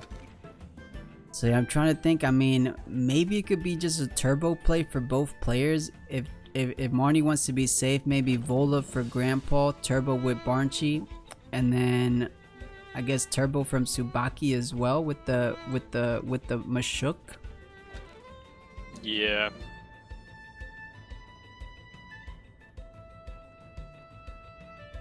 Yeah, definitely a tough turn for these players. I don't blame them again for, you know, taking up the reserve time. That's what it's there for. Looks like Tsubaki already has his answer here. Oh, switching into Whiplum. I think anticipating wind damage going into that slot, so good read for Tsubaki. Hyperkinetic strike eating quite well. Oh, and beta burst just in case. And that's a solid idea, you know, just in case it did swap out, beta burst does neutral damage into Wimplump. If it was a tornado slash hypoxia, that would have been half damage. So actually really good for Marnie covering his bases.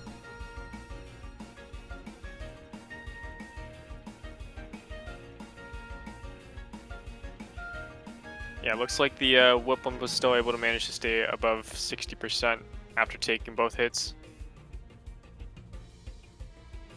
And now the Vola on Marnie's side is now down to 28%, or well, 28.5%, we'll say.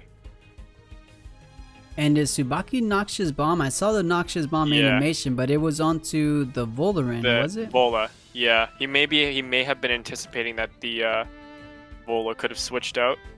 Yeah, but that would make sense because definitely didn't want to hit the Barnshi with the sweatband.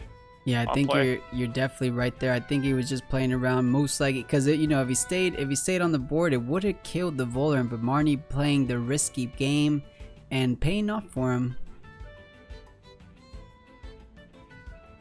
I think the play there was that he was expecting hypoxia probably from the Barnshi. So. All right, so Wimp will be retreated for the Houchic one more time.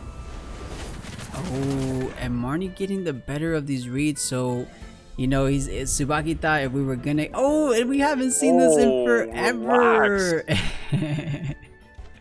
What, guys? Are we back in the relaxed meta? If you guys been playing Temtem for at least three months or so, the relaxed meta was everywhere. Before the hypnosis buff, everyone and their grandma were running relax, and Barnshi and Pig were the two ones at the forefront of that relaxed meta. So interesting to see it here in the semifinals. Yeah, that Pig had energy drink on him, so that was an absolutely insane play.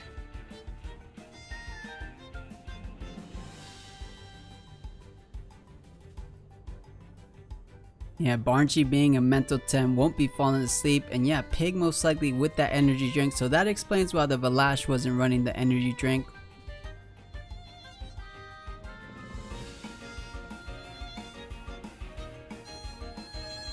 So basically, basically a free turn for Marnie, but go ahead. Yeah, I was gonna say it does read into it well, because of the fact that if he was gonna switch back into the Mashuk, anticipating the Pig coming into play, this counters completely for the Pig to take free damage and potentially losing the advantage with Fanded Curse.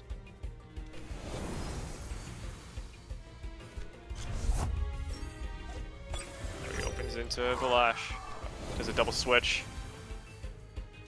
Oh, it's a double crystal. Wow. Yeah, the double crystal. This is getting kind of dangerous for Marnie here. Looks like he's gonna stick with his double turbo play though for this turn. Yeah, that's pretty huge though. You know, we just saw. Oh no, we don't know where Tsubaki's energy drink is. But yeah, the double turbo. So in a single turn, that is +4 speed on the Pig, +4 speed on the Barnchi. So taking advantage of that free turn and just going heavy on that speed.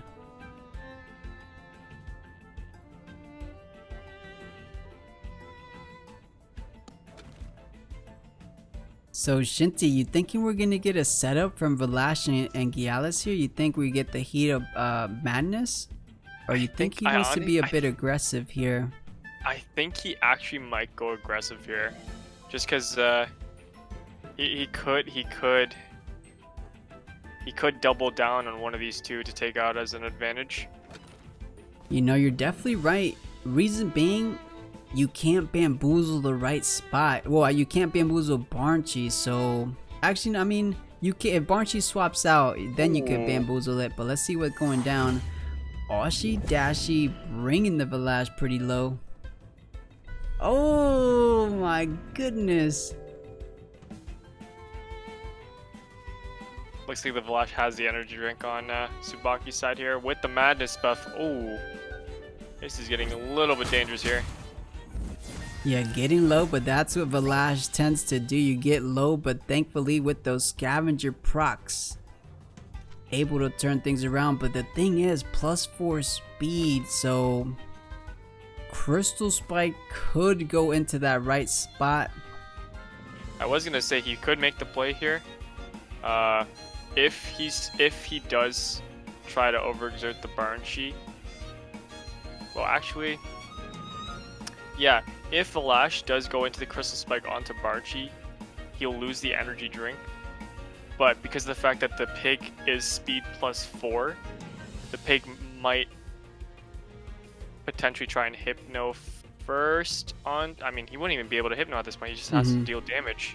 Yeah, honestly. remember, it does have the energy drink, so I think Barnchi's not going to stay. If it stays on the board, it's going to be brought down, and then it's a rather free scavenger buff. But on the other hand, Ashi Dashi is online one more time, so Tsubaki has to be careful about that. Actually, you know, with this +4 speed, but wait, Barnchi just overexerted, I believe. That's where the health drop came from. Yeah. So yeah, we're only worried about the Pig here, so I think it will be a Barnchi swap. Into the Tether here.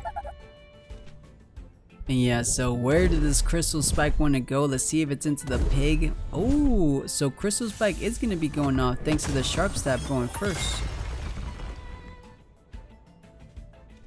It's like Tether is running the Rock Shield here. Yeah, not too bad. Mitigating 20% of that crystal damage, and that's all the damage coming through from Tsubaki right now is that crystal damage.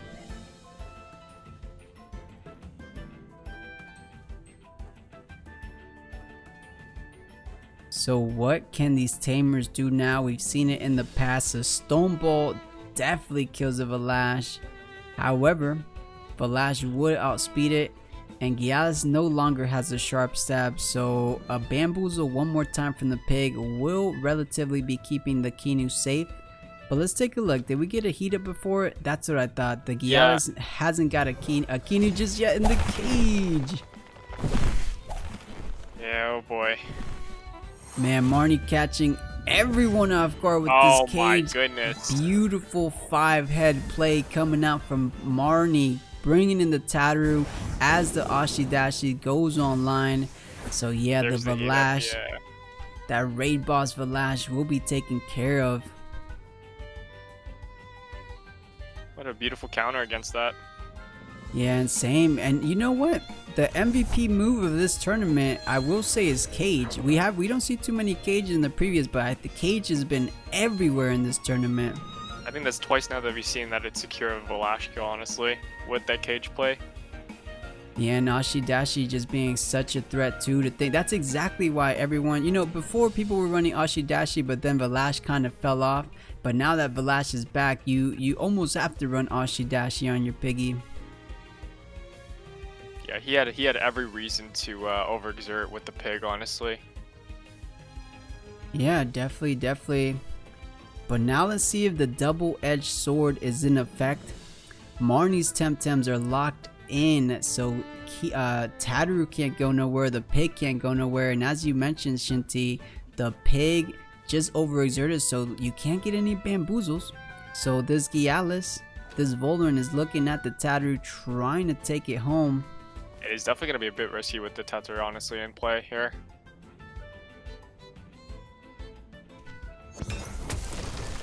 So Crystal Bite. Oh wait, okay, he did get the heat up. I was about to say, wait, Yeah, when did he get all that damage? He got it on he got it on the last turn, actually, when the cage went off. So it looked to me as though there was exactly enough stamina for Gallus, thanks to Sweatband, to use Crystal Bite on Tataru. Man. As much as that was a decent answer to the Valash, Tsubaki just said no. He was not taking any of that. And yeah, that's what we're used to saying. So you get the secured kill, but now that you're locked in, your opponent can most likely bring in a counter. In this case, it was the Temtem already on the board with that Gialis, and it's still at 100%. So Marnie has to think, well, how am I taking this Gialis down?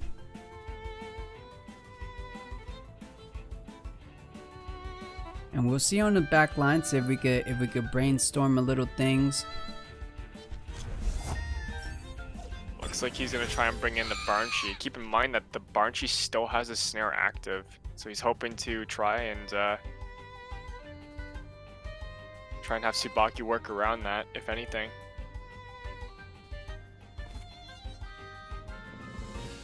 So the speed advantage is definitely still in the favor of Marnie here with +4/+4. So that's something, you know, Tsubaki's definitely taking into account.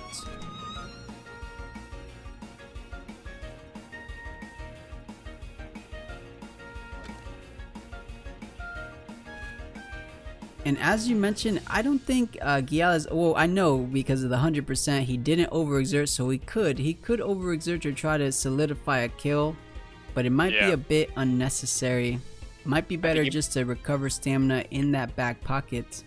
Yeah, he may honestly just make the play here and do the switch. I could see him honestly switching into the Mashuk with not Mashuk, Whiplump.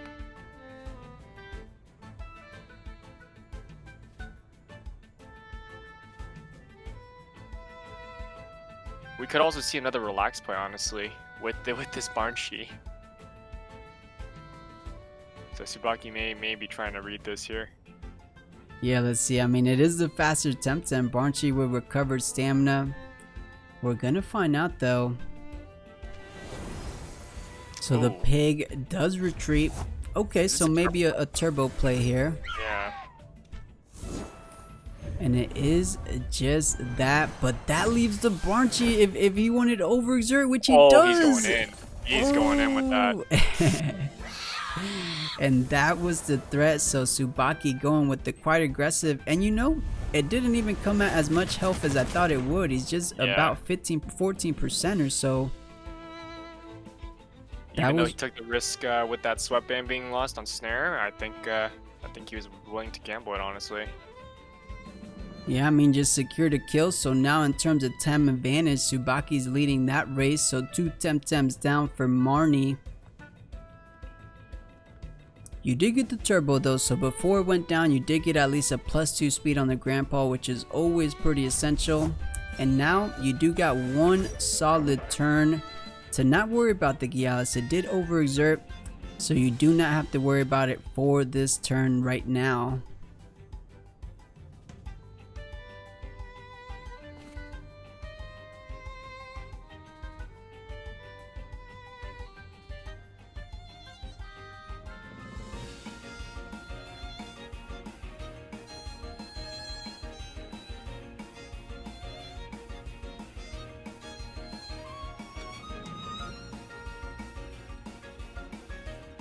Yeah, his volley here looks like from Marnie is down at -1.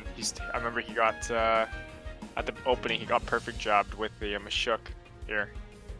Yeah, very true. So Marnie most likely thinking about a hypnosis on the Vola. If he doesn't, a feather Gatling onto Marnie's Vola might be enough to take it down. Cause yeah, you could, if you take down Marnie's Vola, then Wimplump is rather safe on the board now. Cause if you bring out Wimplump and replace it, you might be eating a Noxious Bomb, but instead goes with Houchic here, so he has to be careful with these hyperkinetics. Oh, he might have read into it honestly, thinking that the Hypnosis. Yeah, there it is.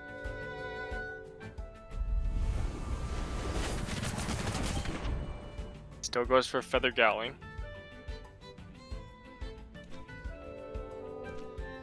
It might be a bait. It might be a bait. I mean, Grandpa has hyperkinetic. Marnie's Volarin has hyperkinetic. I think he's trying to debate those to be moved and then maybe swap out the Wimplump.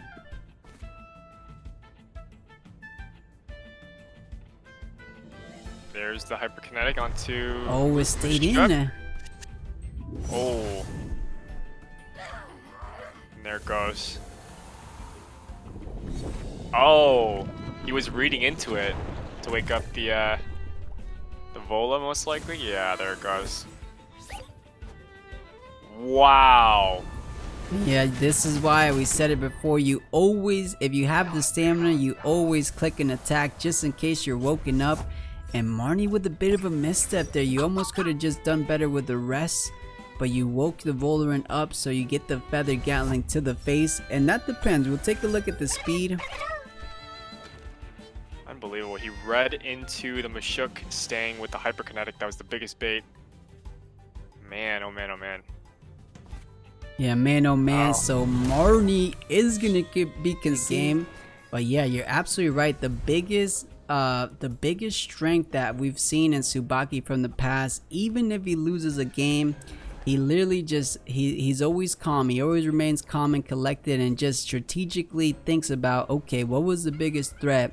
What adjustments can I make? How is my opponent's playstyle that game? Can I make anything to try to throw him off? He's huge. He's huge in making these adjustments. So yeah, that's exactly what's been pretty much, you know, a solid key to a lot of his success in this Temtem competitive. So we'll see. I mean, he's usually the one everyone has their bets on. We'll see if he's the one to take down Marnie here, or, you know, Marnie already taking down the #1 seed. I wouldn't be too surprised if he's just on a really good tear here in this tournament. It could go either way, guys. We will be finding out here for the very last game, game number 3. Let's see. Looks like Tsubaki's gonna go into a classic first ban pick on Gyalis. And you know, I think it ended up working pretty well. You know, the double crystal ban, it just kind of, you know, I guess Marnie was lacking a bit of damage in those matches. Yeah, really was. That setup with Turbo honestly kind of stalled him on those turns. There's a Tatsura opener. Is it going to be the Houchic again? Probably, most likely. Yep. Into Rise this time. Yeah, I guess Tsubaki getting prepared for something perhaps like the Valash. You see Marnie hovering. He wanted to pick it, but now a bit hesitant now that the Rise is picked up.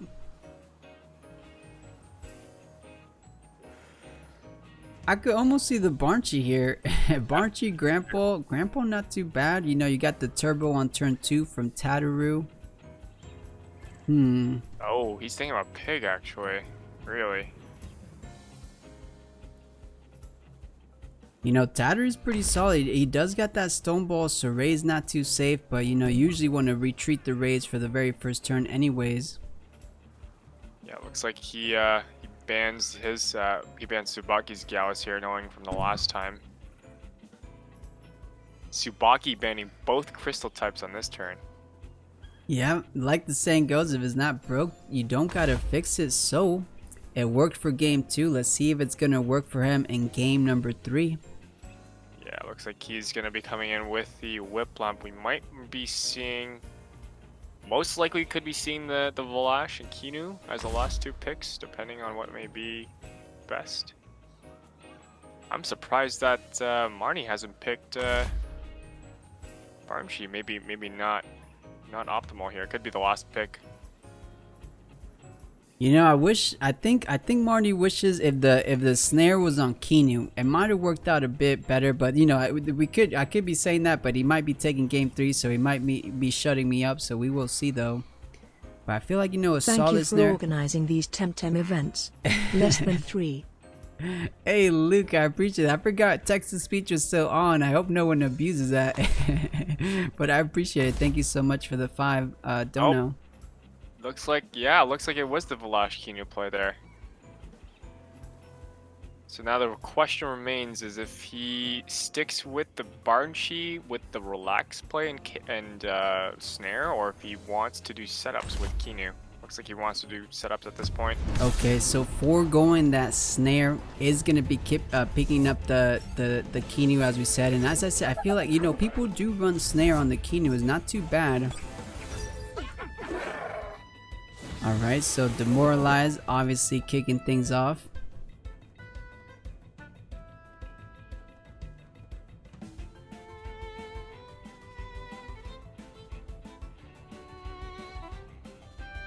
So keeping things rather standard, Marnie holds all the pressure right now. Not all the pressure, but a good amount of the pressure. So Feather Galling into Mashuk, and then Stone Ball onto Raise are both effective techniques versus these Temtems. But Tsubaki, being the 5-hit player that he is, might not be keeping these Temtems on the board. We will be finding out. I mean, he could. I feel like a perfect jab followed by Embers from the Rays is okay. It's a solid line of play as well. As an opener, yep. I have a feeling he could make the play with the stone ball into Rays. But if he reads the Rays into switching out, for example, into a Kinu or a Whip, then a Noxious Bomb doubling in on that same slot might work to his advantage here. So we'll see if he keeps the Rays in or not at this point.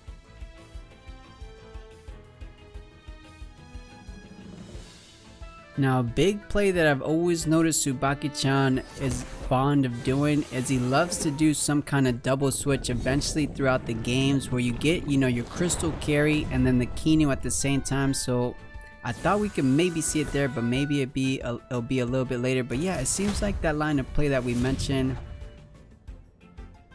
coming into fruition, but that's what I was a bit scared of. It came at a heavy cost on that raise. Yeah, he was expecting for a switch there and doubled down on the raise. Although, Tsubaki did, if you did notice, the raise did have a snare, and so that affected the Vola.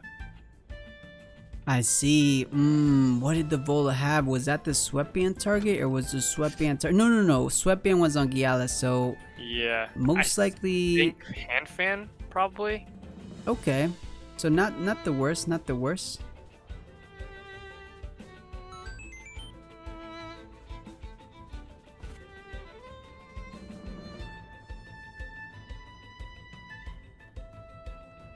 So now the raise definitely not safe. Hyperkinetic strike might be incoming, but you know, with -1 speed, even if Tataru goes with a turbo choreography, we could see a cage play here, honestly, to confirm this. Ooh, switches out. Yeah, so a good little buff onto Taru, not the worst, but wait, Ray stayed in, the stone ball connect. Is Tsubaki just sacking his raise there? Major Reading into slash. That's surely gonna be more than enough. Yeah. Oh man. You know, there's always a reasoning to Tsubaki's madness, so let's take a look at the scoreboard. There could be a reason. Let's see once we could see the scoreboard. He never does plays too lightheartedly, so I guess Ray's not the most effective against the remaining of Marnie's team. I'm trying to think. Yeah. I'm trying to think in Tsubaki's shoes here. He probably okay. So he most likely what could have been the case in his way of thinking is that he had the Volorent up. Tsubaki was potentially expecting a cage play by the Tataru, if anything. So he was thinking that if a possibility of cage coming in through, then he could secure some damage on the Volorent. But instead, Vola did switch out into the Kinu, which, I mean, still provided some damage on the Kinu nonetheless. Yeah, maybe just Ray's trying to take one for the team. You know, anything that would have swapped in there would have taken a handful of damage. Maybe not Kinu. You know, Major Slash is a neutral technique, so it's half effective against the Mento and Kinu. So maybe Kinu, buff up the little Mashuk, not the worst. But yeah, I'm surprised seeing the Rays go down so early. Just got one solid demoralize. We'll see if that's going to be impacting Tsubaki down the road.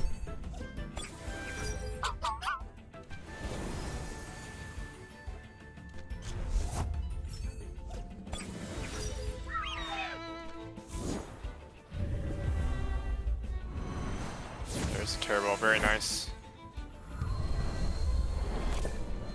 Ooh.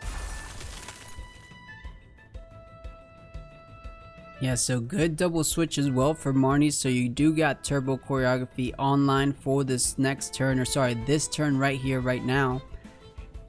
He has to be careful though, as we just saw the cold breeze connecting onto Grandpa, and now the whip lump is at +2 speed. Yeah, I don't think Marnie can afford to do a double turbo play here.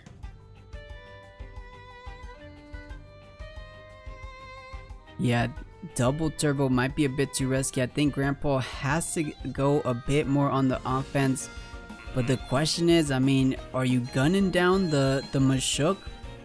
That kind of falls victim of like a Kinu swap in, and then, you know, protecting the Wimplum, not too bad of idea. Those sharp brains are going to be connecting pretty good onto the majority of Marnie's team so far.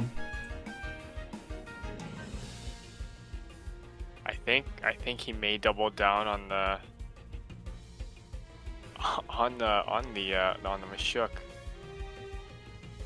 Yeah, that is indeed if the Mashuk does want to stay in. I mean, it's running out of stamina, so it kind of spells pretty easily for Marnie that, you know, it's going to be swapped out, so he could be thinking about it.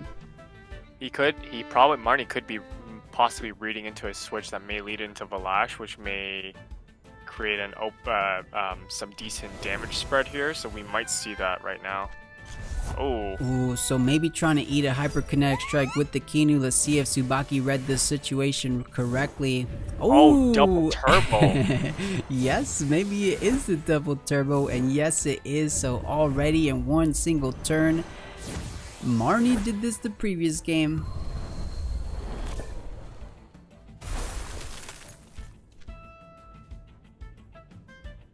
So looks like Tsubaki read into that double turbo. And that's exactly what we were mentioning, right? You could go with the double turbo, but you're gonna get frozen from the Grandpa. Or sorry, frozen from the Wimp Lump.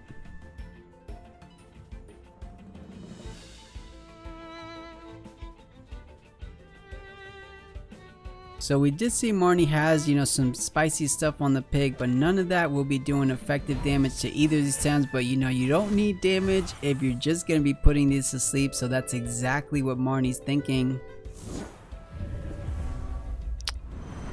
Looks like Kinu's going to be prepping up that whip lump though. Yeah, that whip lump is at +4 speed right now. Holy.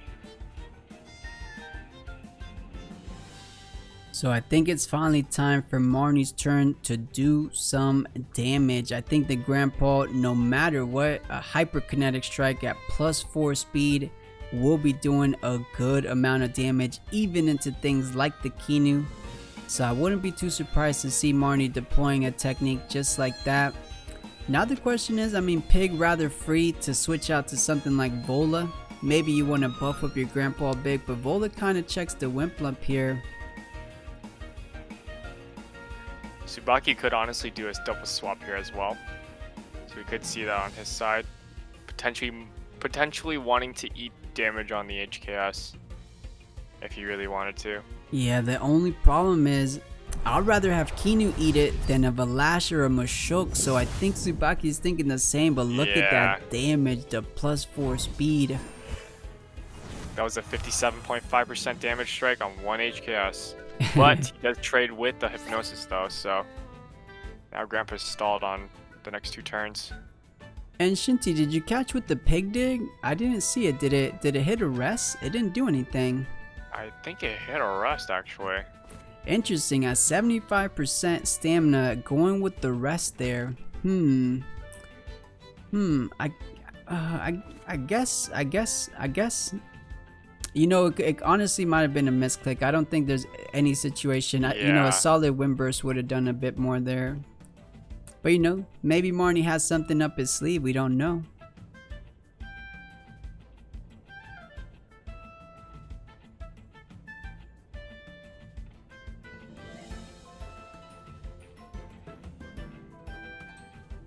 So Tsubaki does got going for him is that none of his Temtems right now can be put to sleep, so they're going to be doing whatever they want to do right now.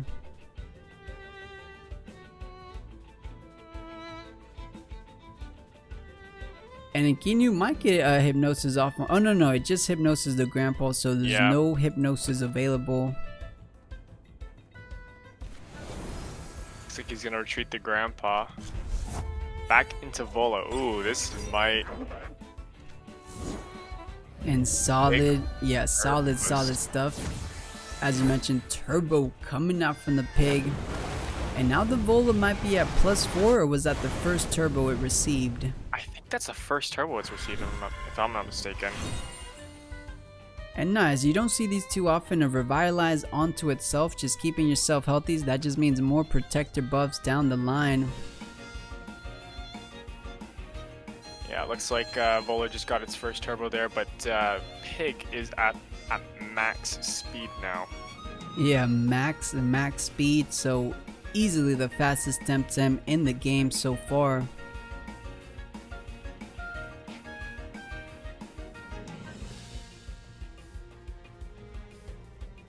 Oh, actually, now that I think about it, as Zom did mention, the Pig runs Oshidashi. So it might not have enough wind attack at all. Yeah, I guess that's absolutely a good reason to do so. So maybe only running Ashi, Turbo, Bamboozle, and Hypnosis, probably. Hypnosis, right? Yeah. Yeah, so no Wind Burst, no Tornado. Probably the reason why he rested that last turn. Yeah, it makes complete sense. Thank you, Zonf. So Hypnosis, as we stated, it's gonna connect. That's a +5 speed. Double Hypnosis play here on both sides.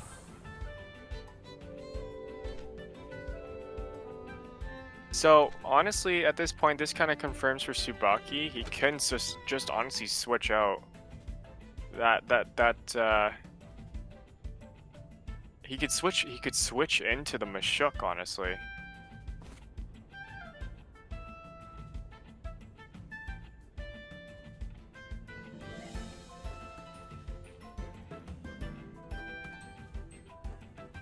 Yeah, wouldn't be the worst. But yeah, both these players playing extremely well. But Marnie does have that speed advantage so far under his control. And yeah, no, you know, turn 9, only one Temtem going down. It could be as Scarcing saying, maybe a Valash time, you know, retreat the Kinu. Bring in Valash. The Vola's not going to be doing a lot, but actually no, Valash might be not too good there. Pig with the Ashidashi, and oh, I hope Tsubaki didn't run out of time. Oh no, oh boy, this is gonna be risky.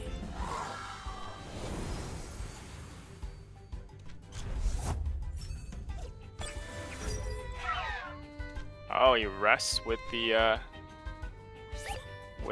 pig this time again. And I guess just get Ashidashi is a pretty stamina consuming technique, so just saving up for that. So now we know it is online. Valash not too safe. Grandpa with the +4 hyperkinetic strike. It does outspeed Valash from the madness buff, and then Ashidashi pretty much solidifies the kill. So Tsubaki, man, not having a solid switch for that Valash there. Mashuk can't take hyperkinetic. Kinu, we saw how much damage it did. How much did it actually? How much did hyperkinetic do? Up down to 40. I think it was 42% or 44, so like, something like that. So like 60 or so. Let's see what Marnie wanted to do here. I think it was a rather free hyperkinetic onto that Kinu slot there. Could be a double down on Kinu. Oh, onto Whiplump. Oh no, it is Kinu. Yeah, it looks like it's gonna be double down on Kinu here, but that's just gonna be a stam waster for Pig. Oh, Grandpa. I think that was a solid play for Tsubaki. Bait out the Ashidashi, so good read there. The thing is though, I guess Marnie wanted to save. He wanted to save the hyperkinetic strike for a better target. But getting rid of the Kinu, not to, stopping the protected buffs right here, right now, is never a bad idea. But I know Marnie just wanted to save it for perhaps like the Valash, maybe the Mashuk a little bit later. Although this does pose an issue for Marnie's grandpa now being at 50% health. Is he gonna bring back Velashin most likely? Oh, he brings in the Mashuk. Oh, let's see if a hyperkinetic strike is gonna be deployed now, and yes, it is. This Mashuk gonna be going down. No, oh it is. I guess that's the map. I think max HP, max special defense, and a grandpa at +4 is 99.5% damage, because this is every single time, guys. This is 3 times in a row. Mashuk surviving at 0.5% health. That's essentially literally 1 HP. So insane stuff. Unreal. And I didn't catch it. Did we see what the pig did there? I think the pig rested actually. Okay. Well, yeah, this is actually tough for Tsubaki. The pig +5 has hypnosis back online, so the Whiplump might be going back to sleep. And then a solid wind burst from Grandpa should be connecting on Mashuk if it so wants to just stay in and sack itself. He could make the play though to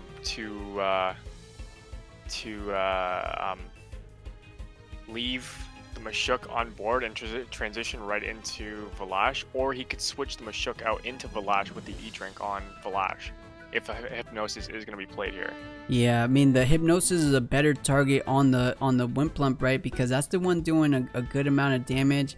You're faster than the Mashuk, so if Mashuk stays on, a Wind Burst takes care of it.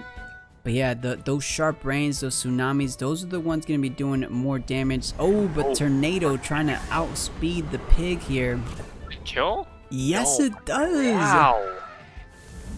Let's see the Hypno though. Oh, how much speed does the Whiplump have?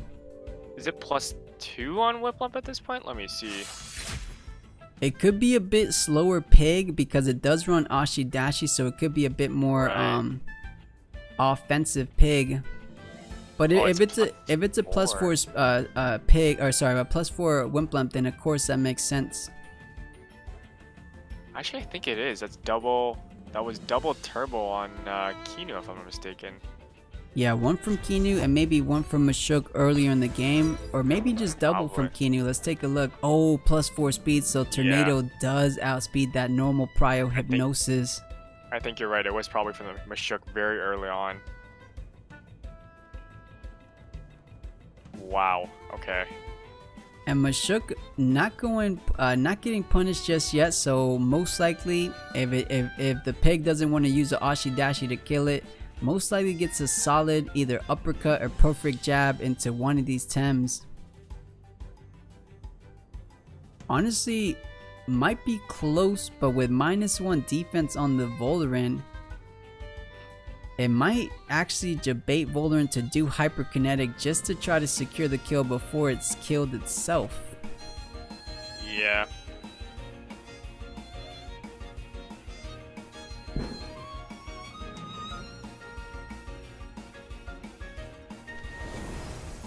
So he's gonna take in probably Valash, yeah. So he's gonna try and go for the Valash here. Oh, like the double switch. This is a really good play. This is exactly why he was keeping his Kinu alive, just to try to buff up his win condition. Kinu eats that again, living the third hyperkinetic strike in this round.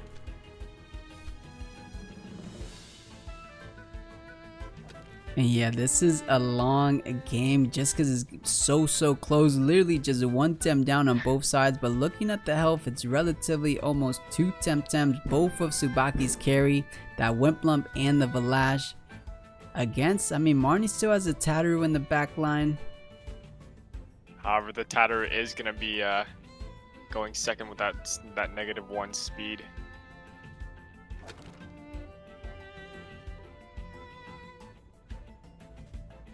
Most likely the play here, oh man. We could probably see a Hypno Madness buff here. Yeah, that could be solid. I mean, Ashidashi's coming for Valash though. That's what Marnie's hoping for right now. But yeah, I agree with you, Shinty. Hypnosis onto Marnie's Volderen. Not too bad. You will be outspeeding it.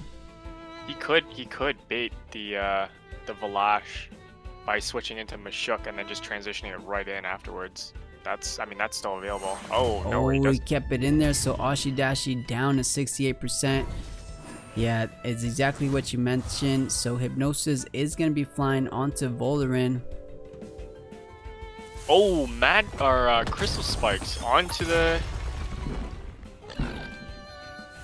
So wow. not too bad. I guess you forego Madness buff just to get a kill here. Fainted Curse triggers, but then Scavenger buff. And now Kinu at +2 speed, you are pretty much guaranteed to get a Revitalize off.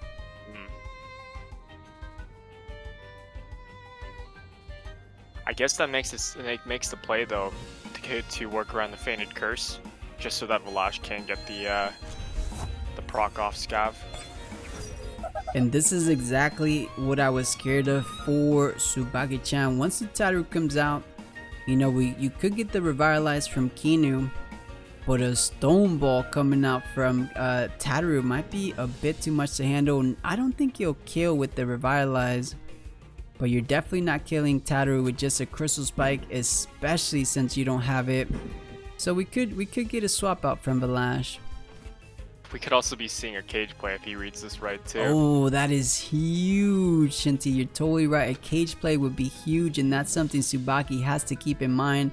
Because a good play would be almost a double swap here. Double swap, and then you could double swap it. Get the Kinu buff one more time on Valash. I could honestly see that Tsubaki might read the cage play here, and he might just honestly go right for doing beta on Tataru and just going into Crystal on. Oh! No cage. The biggest heat. Tsubaki taking the risk there. Uh-oh. And it looks like Marnie wants to start stacking up this Tataru. And yeah, double switch. That's what I had in mind. He's thinking about getting the double switch a little bit later with the Valash and the Kinu. There's that Stone Ball that you read. Oh no. So yeah, Marnie was keeping it rather straightforward. Stone Ball 1/4 damage on the Wimplump, so beautifully read for Tsubaki. But yeah, hindsight 2020. If Marnie would have caged there, that would have been huge. Tataru would have guaranteed the kill on Valash.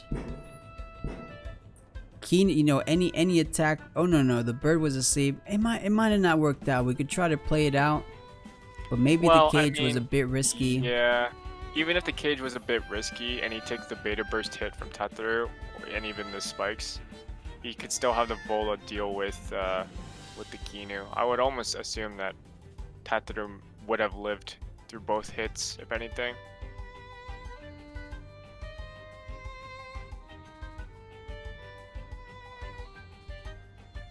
Actually, do we know what Tataru is working with in terms of gear? I don't even know if we ever found that out. Yeah, I mean, we only seen it in one previous game before, so we'll pay attention. I'm assuming. Yeah, I can't say. Oh no, wasn't it the rock shield? It had the rock shield. Remember, Gialis? Right. It was the rock shield. So yeah, Tataru does contain the rock shield on him. So Sharp Brain connecting onto the Kinu.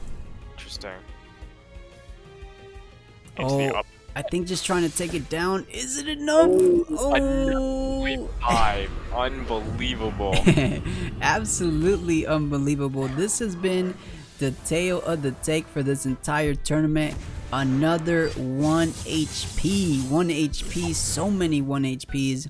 Those TVs are insane. Or, you know, just the way it's playing out is so insane.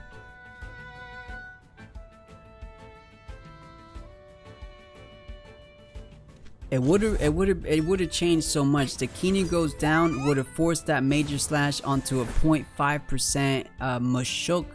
So yeah, I mean, Wimplum didn't have to take all that damage, about 35%. Yeah, this is still dangerous for Marnie though, because that Whiplump, now that it's gaining its 3rd protector buff, it's at +4 speed. It's gonna go first regardless. And Kino being at +2 speed itself, it's gonna pop that Revitalize instantly, if anything. Yeah, the Revitalize here, I think you're definitely right, Shinty. I think that is the better line of play. I was thinking, you know, you could try to do some damage on Tataru with the beta burst, but it just might not be worth it. Well, yeah. But what you mentioned, yeah, +4 speed, so you got a guaranteed at least like a cold breeze just to kill the Kinu. If Vola comes out, you know, you got the potential free stacks for the following turn. I was thinking actually of Tsunami just to secure the kill on Kinu if it stayed. Yeah, that's definitely better for sure. You don't get the frozen ticks though. But yeah, damage is damage. And there's a Revitalize as well. Oh, on the Whiplump instead. So it looks like Tsubaki was willing to take in. Oh, this is actually going to be strong.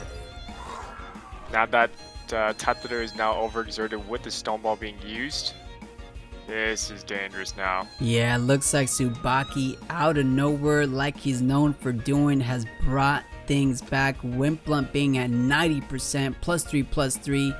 Tsubaki looks like he's in firm control. Both Temtem should be outspeeding a +1 Voldaren. At the very least, the Voldaren can't secure a kill here, so you're gonna get a scavenger proc on the Valash. A tornado followed by a crystal spike will be more than enough to take down Marnie's Voldaren, and that's a scavenger proc. If Kinu comes back out, then Kinu's gonna be going down right away, as it's only at literally 1 HP, and I think that's the game plan.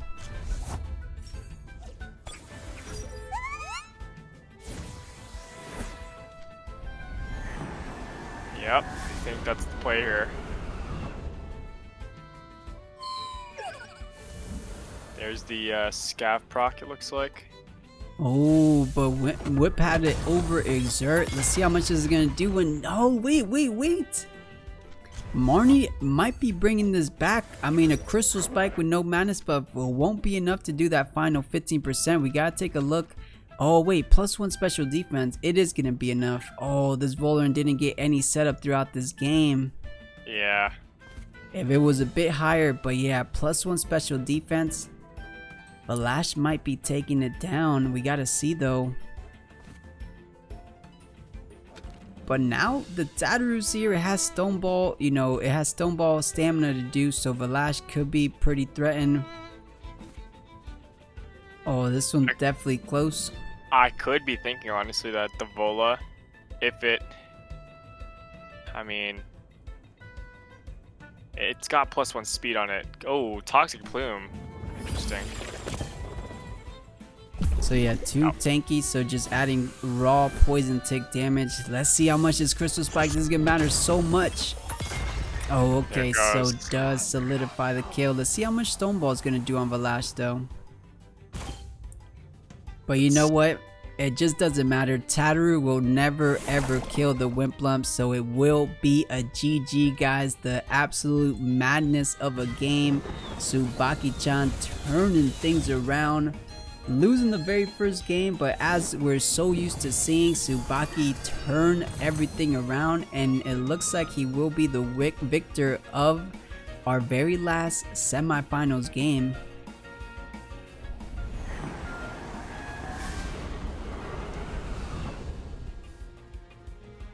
That is GG. Yep, well said. GG indeed, and that was a heck of a series. I literally feel like we just watched the finals, but we still got one host. Here we are, literally the moment this whole entire tournament has been leading up to. A little bit of a stalemate trying to find Golld, but with the power of Twitch chat, we woke him up, and here we are, the very last set of games. This is the finals for the weekly tournament number 17, none other than Tsubaki-chan versus a previous monthly tournament winner, Golld.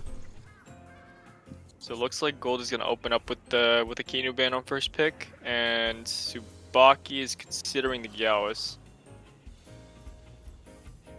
I'm actually more curious to see the Skunch, because I keep forgetting that the Skunch is a TEM that has been getting banned rather early.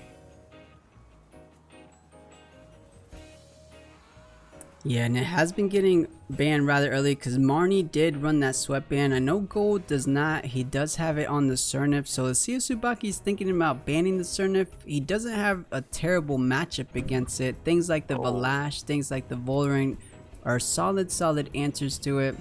So banning the Skunch, interesting. Yeah, I guess he sensed the threat with banning the Skunch. Well, I guess since Golld banned the Kinu, I guess Skunch would be rather free, somewhat free, and with those crystal Tems, Skunch would be pretty problematic. Those perfect jabs are problematic for a lot of Tsubaki's Temtems, so I can agree with him. Yeah, this pick may work for Golld to allow the Gyaos Kinu setup, since Gyaos is not banned. Oh no, instead the Mashuk and the Mastion coming through. Yeah, not too bad. So I think Golld just thinking straightforward, you know, P-jab into embers of a sort. Let's see, Tsubaki's thinking the same here. If he gets the raise, they're both going with the go P-jab embers on both sides, but now you don't got a target. You usually would have been onto the Volrin there. So do you P-jab the Mashuk? This is getting interesting already. He's still considering on banning that Gyaos. Tsubaki's not comfortable with that threat.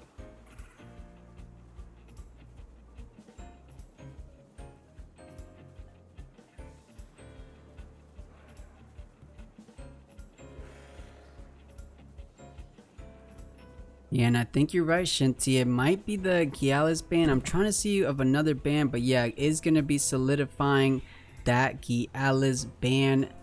Let's see what Golld has in mind for his ban. I think Volda pretty solid, like we said, is a clear answer to a Surnif. It hurts Grandpa, it hurts Kinu, so the remaining Temtems. But Valash, potentially always a threat, but without the Kinu, not as much. Not as much without the Kinu.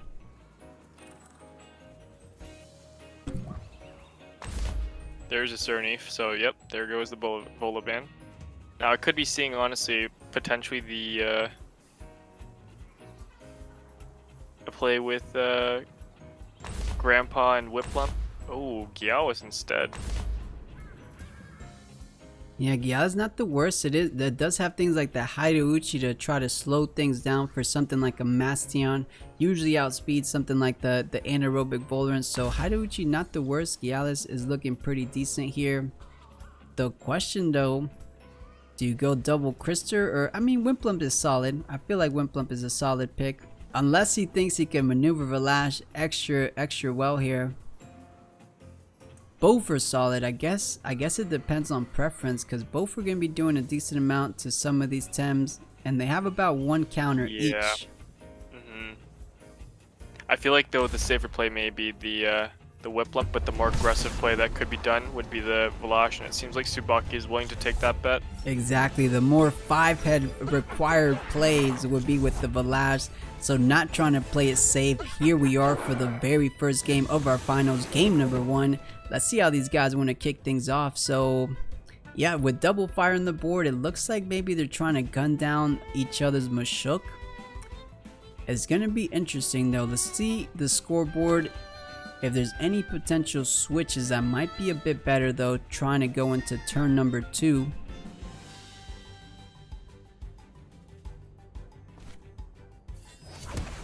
I think we might just be seeing trades here, honestly. Oh, yeah. So what is the fire? Oh, sand splatter. There we go. A little spice coming out. It is effective damage, but rather low.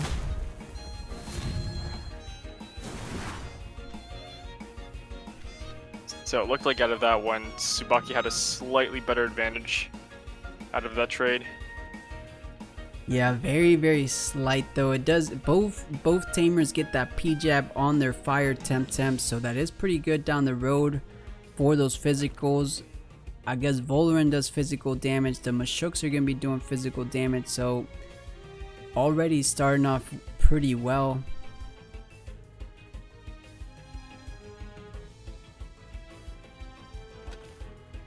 So now going into turn 2, you do have the option of switching something in and getting a turbo. On Tsubaki's side is only the Grandpa. Grandpa is the only Wintem, which is perhaps why, you know, Wimplant would have been solid as well. But against Cernif, I guess it just feels way too bad to have a Wimplant on your team, so I guess it's reasonable. Let's see if it is. If it's a Grandpa, that's a turbo play. Yep, I believe you are correct. Well, let's see what... Ooh, major slash coming into the Grandpa. This is gonna hurt. Yep. Looks like, yo, wow, down to 35%. You did get the solid turbo, so a hyperkinetic strike could be doing a good amount to either of these Temtems. The question is, Mashuk or Voloran?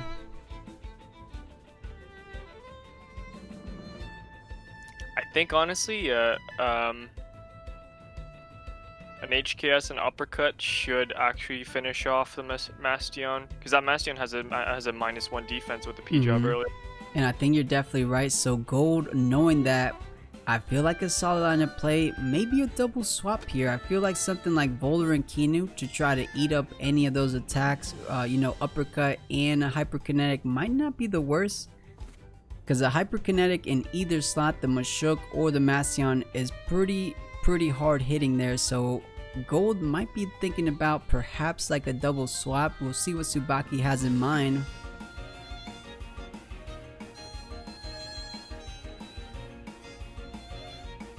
If Tsubaki does think we're gonna get some swap outs, we might just get a good old perfect jab, just a solid perfect jab, so anything coming in gets -1 defense. That could also be good. Just spreading out those jobs out. But yeah, Tsubaki thinking about this. It looks like Golld already decided. Let's see what's going down here. Okay. So Mastion will be retreated. Hoot's coming out, so it is Kinu on that slot. Yep. Question is it gonna be a okay? There's the HKS with the uppercut. Yeah, looks like it was right into that. So exactly taking the line of play you suggested, Shintegami. So trying to kill that Mastion. But Golld reading it, gonna be swapping into the Kinu, and man, that uppercut, since it was a -1 defense. Oh no, was that perfect jab? No, perfect jab was earlier, so yeah, uppercut almost taking the Grandpa down. Grandpa running at 2.1% here. Now, So the real question is if he switches out the Kinu, we could be seeing another kind of double down play here. Or most likely could be seeing a switch from Tsubaki here. yeah, I mean, we'll keep in mind, guys. So if Grandpa retreats now, we will have to keep note that there's no hyperkinetic strike when it comes back in. If it's coming back in, you know, on the play, like if something died. So we gotta keep that in mind. It does have hypnosis, but yeah, I don't think the Grandpa. I think Grandpa definitely has a use if it's able to come in on a switch in. Then hyperkinetic would be online, and that's still gonna be really essential, and it's gonna be outspeeding all Golld's Temtem. So I think he still wants to preserve Grandpa. So let's take a look at the scoreboard. Who could come out? I guess the Raise is rather safe. Yeah, Raise would actually be rather safe because it only, well, Raise still doesn't have has a defense down from the original P jab, so we'll see. Ooh. Okay, he decides to bring out Balash. Ooh, and Golld reading that, so bringing out the Mastion just in case it was that physical pressure, or sorry, that crystal pressure. Looks like he's gonna hypnosis the Mashuk though. And that was a super brave play from Tsubaki-chan, understanding the current circumstances. Golld most likely going to be switching out the Kinu. I was scared if Kinu stayed in to try to just take down the Grandpa there. But I guess he was trying to let Mashuk do the job, but it will be put to sleep.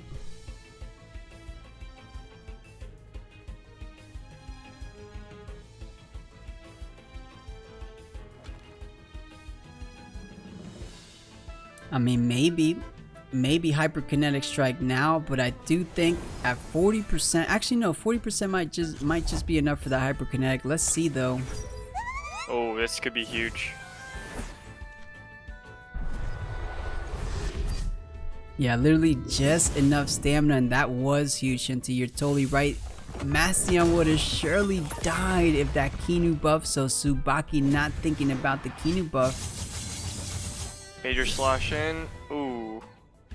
Still staying above 66% actually. That's not terrible. Yeah, not too terrible. The biggest thing is Balash didn't go with the madness buff, so it's still at base special attack and special defense. So not the super scary Balash we're used to seeing so far.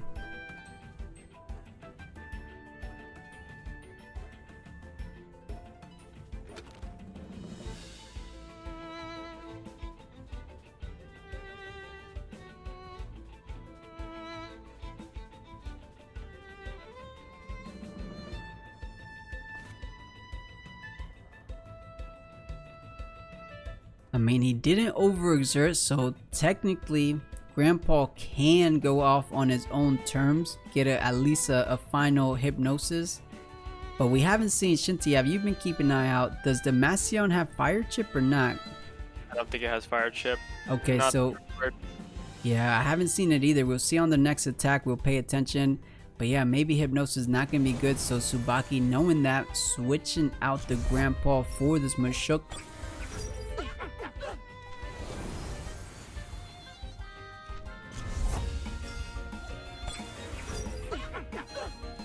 Yeah, it looks like it's going to be a complete switch out from him into the Rise, so this is going to be a pretty safe play.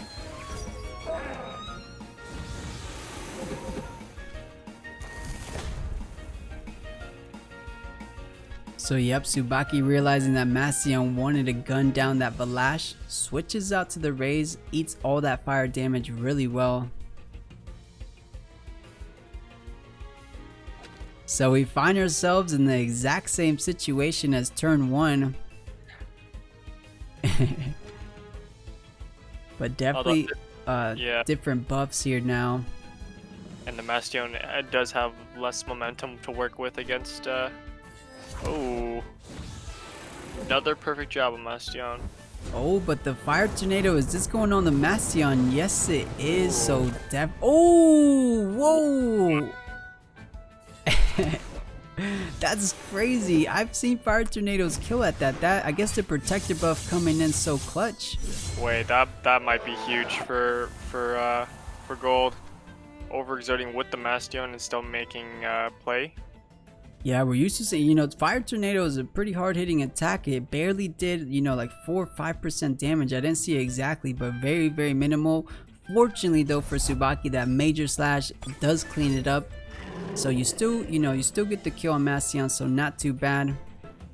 But now it makes it even easier for Golld to play in the Cernif, and now this is where it could be problematic for Tsubaki. Yeah, very true. And you know, the only direct answer he had to the Cernif is this raise. And it most likely goes down to a good old Water Current Lily from the Cernif. It's half damage, but you know, 8%, not the most HP.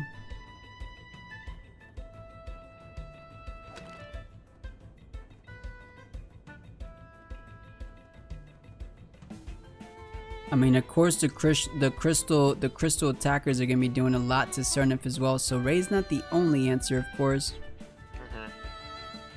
Yeah, that Gyaos of his has not seen the field yet, so we might see it in play here if he decides to switch it out this round.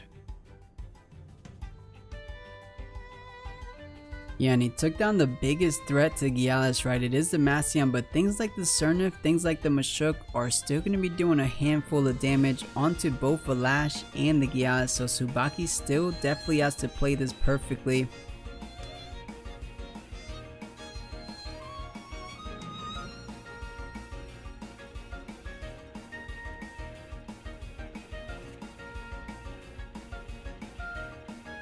Looks like Tsubaki's running low on that reserve timer, looking at less than 20 seconds here.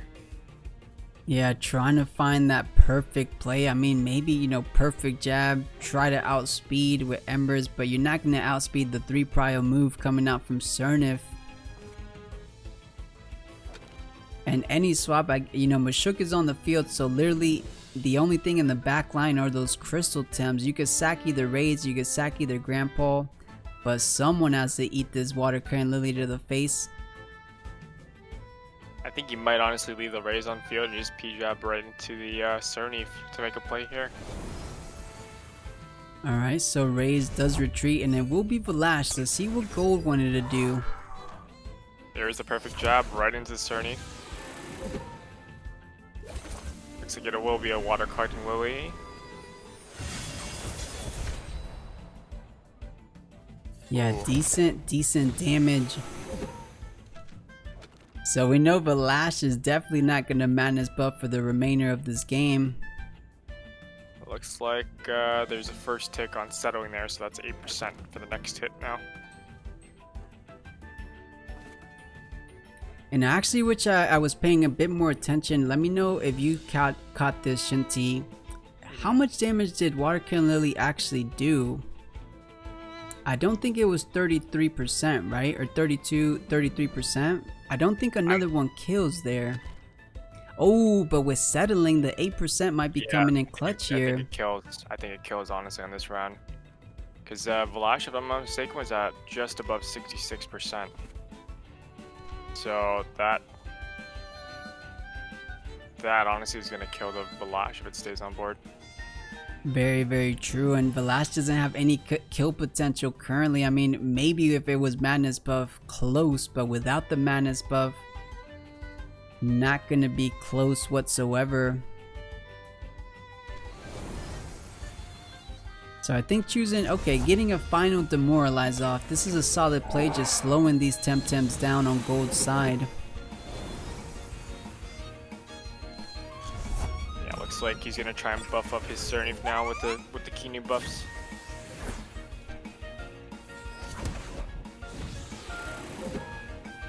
But looks like Tsubaki's not having any of that and just gonna keep P-jabbing the Cernif.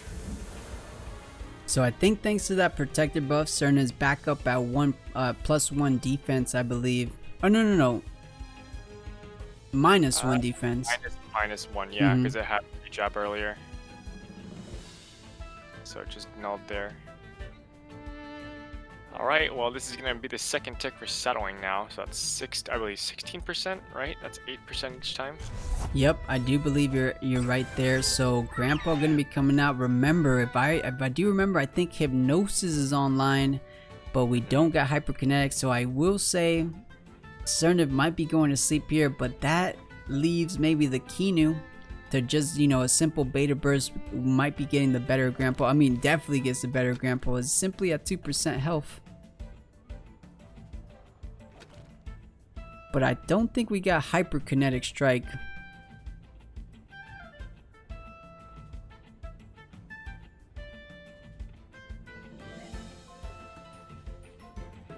We could honestly just be seeing just a really aggressive play here where he does go for the HKS most likely. That's if it's online though. Remember, yeah. I think he retreated it before it came online. If I remember, there was just hypnosis online, so I don't think HKS is online. HKS is probably down actually. So yeah, I mean HKS would ideally be the play just to do huge amount of damage, but yeah, Grandpa I believe at +2 speed. Oh, and it's Golld taking his time here, going into the final 5 seconds of reserve. Please click your plays. There's the hypnosis, like you said. Let's see if Kinu stayed in though. Oh, tenderness. Interesting. And I think this is exactly what Golld had to do, just in case. I mean, maybe Tsubaki thought the Kinu would swap out, but I think you had to guarantee the grandpa to go down. You didn't want that hyperkinetic strike to come online. That's way too much damage to give up. So really good play coming out from Golld there, guaranteeing the kill on the grandpa. So 2 total Temtems down. It's down to the final 3 versus the final 4 on the side of Golld.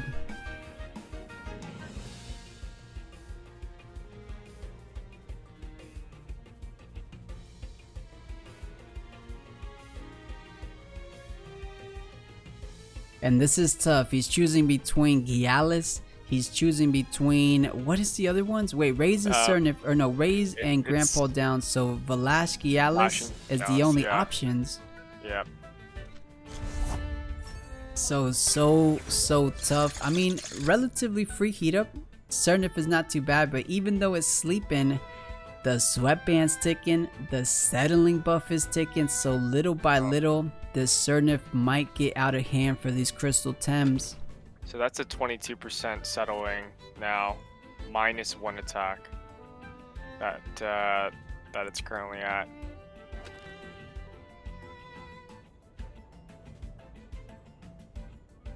And you know, Shinty, Golld hasn't even brought out his Volarin yet. I guess, you know, just saving it to deal with the Mashuk. The bigger threats right now are those Crystal Temtems. This honestly could be a free heat up here for Gialis. Yeah, I think it's definitely a free heat up. The Cernif is sleeping. Kinu's not going to do a lot even with a beta burst. And it's the first time it hits the board, so heat up is the only move it actually has. Looks like Golld's not going to afford to bring out the Vola though. He's going to bring out the Mashuk. These tenderness though, we did see Tsubaki debut these tenderness, I believe, in the World Cup, so just still playing it, it's a big fan of it. So that's -2 attack on the Cernif, so you know, trying to reduce settling, increasing it, but those tenderness actually doing more. So -2, that's a 50% reduction on the base attack of the Cernif. So yeah, that's a bit more than those settling buffs, I believe. Actually it is. So the settling right now should be at 28%. -2 at this point, so yes, 50% would be bigger.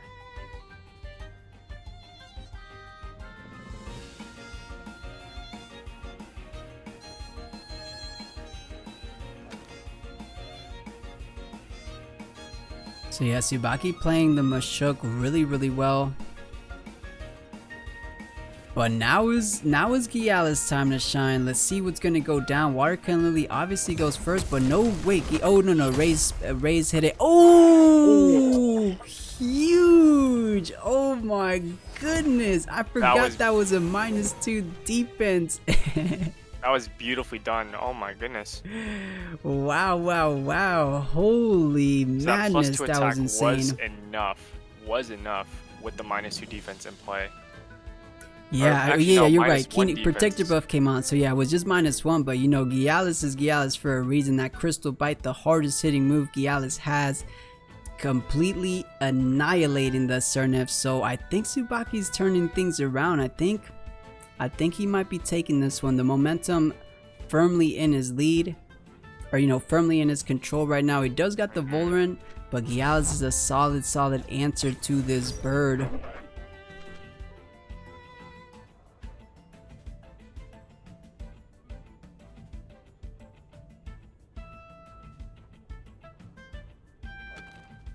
Most likely, if anything, that probably could have been a decent read for the Cernif too if it was switching out into, like say for example, a Vola or anything else. That Yeah. was still a guaranteed kill, if Yeah, anything. it wouldn't have been a kill, but you want to take down the Voldrin anyway, so a Crystal Bite into the Voldrin would have been equally as valuable too. It would have been a solid 60-70% damage on the Voldrin, so it was a bit of a win-win situation there for Tsubaki. Alright, looks like he's gonna go for the Kinu setup on Houchic.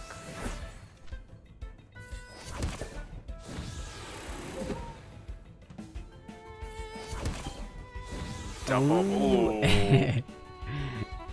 Of course, hindsight 2020, if that was an uppercut, Valash would go down. Let's take a look at the speeds. Okay, actually no, -3, -1, oh no. Houchic -3, the other one's neutral. So yeah, Crystal Spike is gonna be able to get off here. The question is if it's gonna be free damage on towards the Vola end here. Because there's no doubt it's gonna be on the Kinu slot. You're saying the Valash Crystal Spike on the Kinu slot? Yeah, I could see that being a thing. Because it could be an opener for Gialis to just come in and deal the damage on Vola. Yeah, let's see. I think Golld's path to victory lies on that Houchic. The Houchic and Voldrin, and oof, that sacrifice onto the Voldrin. He wasn't set up all game, but pretty much set up now.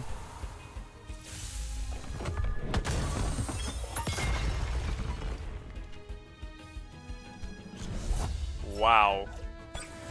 So I do believe the final 2 temps, these are the raid boss. These are the raid boss for game 1. Is this Houchic on Golld side, so +2 defense, +2 special defense, and Voldrin matching that because of that sacrifice. So can these final 2 temps from Golld take down the remaining temps on Tsubaki-chan's side?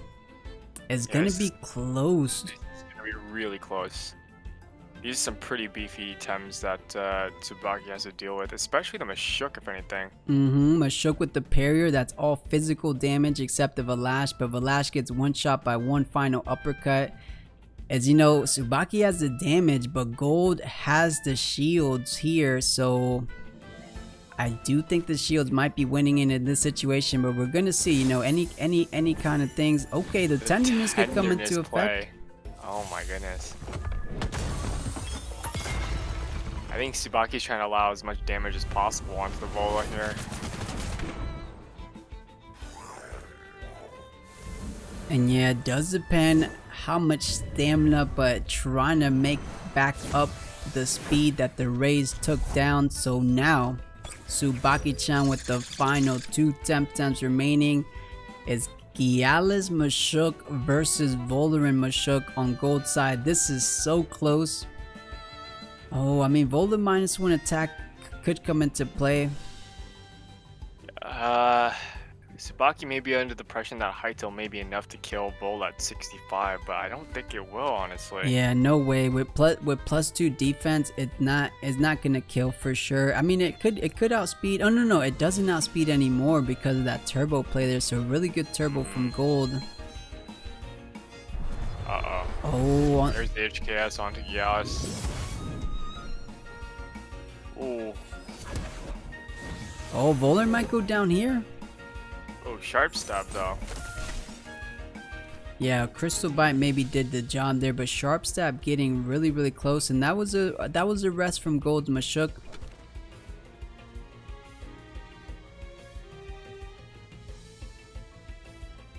And now we see the actual stamina coming out from the Gialis, so right above 50%, so a solid 2 attacks. I think yes, the Houchic on Golld, most likely. You think he? Yeah, because like what I'm thinking is that he may hit a tenderness on Houchic because he's gonna anticipate the damage. Oh, this is gonna be close. So Volda's down, so a bit of a 2v1 situation, but I was about to say I think this Houchic is Golld's path to victory. It's +2 speed. Oh wait, no, it's -1 speed, sorry, it was at -3 speed, so Gialis actually goes first. How much does this Crystal Bite do? Not enough. Oh man. So right around 8% damage, I believe, on that uppercut. So yeah, I think just looking at things, Golld's Houchic, they're right around the same HP, right? But Golld's Houchic is +2 defense, and Tsubaki's Houchic is -1. But these tenderness might be coming clutch. Let's see. I think the tenderness honestly comes in here, huge. Oh, these tenderness is so little stamina too. That's 50% reduction on attack. Yo, I think Tsubaki's got it, honestly. Yeah, I think these tenderness spams are insane. Usually you see the P-jab spams, right? But these tenderness. Oh my god. I think he's just gonna go for just a... What is that? I believe that is a 60% reduction now with the third stage of reduction. So yeah, I mean, Tsubaki playing for the long haul. Another tenderness, that's down to 1/3 of its attack so far, so literally divided it by 3. Only 2%, oh my god. Yeah, you know, tenderness making all the difference, and I think Tsubaki's gonna win this. It's gonna come down to a battle of stamina though too.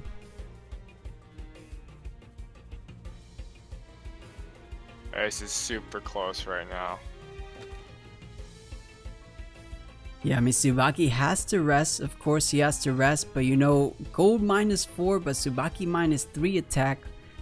But I think the attack reduction is a bit greater, of course. But now, oh my god, the defense is getting so low on Tsubaki. They might even out. They literally, they might be essentially evened out right now. But once the perfect jabs catch up to Golld's Houchic, it might make all the difference. Here comes the uppercut. Let's see how much it does. Oh! Only 6%. Only 6%. And guys, the 1v1 is intense. So there we go. And you see it right there. The perfect jab doing a good amount more than Golld's Houchic. And little by little, Tsubaki's gonna catch him on the defense. Golld doesn't run tenderness. He would have used it by now, so we're gonna find out. We're gonna hit turn 30. Yeah, you're definitely right, Shinty. Turn 30, Golld is gonna win. Golld is gonna win. He could uppercut again. Oh no, he's not. No, he's not.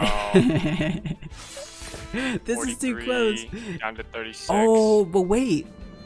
No, Tsubaki wins. Whoever does more damage here takes the win here. It's who survives more HP. Let's see. Down to 29. Overexert. Oh, he overexerted. Golld does win. That's huge. That's huge. By so little, Tsubaki-chan is in the game. So let's go, everyone. This is game number 3. This is do or die for Golld. He's either going to try to take out a victory on Tsubaki, or he's going to be letting Tsubaki take the victory, becoming the champion. I believe this might be his 6th time winning in one of these tournaments. So a 6-time champion, Tsubaki-chan, absolutely insane. But let's not get too ahead of ourselves. Golld is still here. He still has a chance to bring things around. Let's see if we're making any adjustments on the side of Golld to try. I mean, it was literally so razor thin, you know, so close. So, you know, it wasn't like Tsubaki steamrolled him. Golld definitely still can have this. It was definitely a 1% difference between the two. Like, it was very close.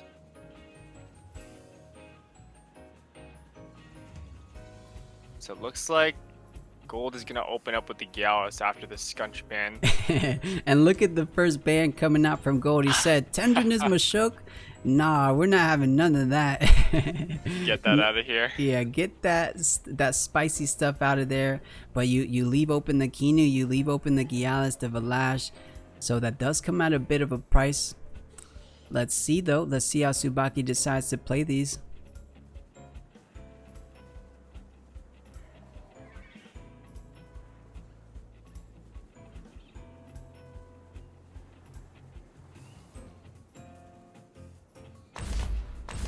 Ooh, Kinu. Gallus Kinu opener. And do we get the mirror match, guys? The mirror match, Kinu Gialis, Kinu Gialis. Okay, of course. Counter pick gets the Mastion, of course. Nice.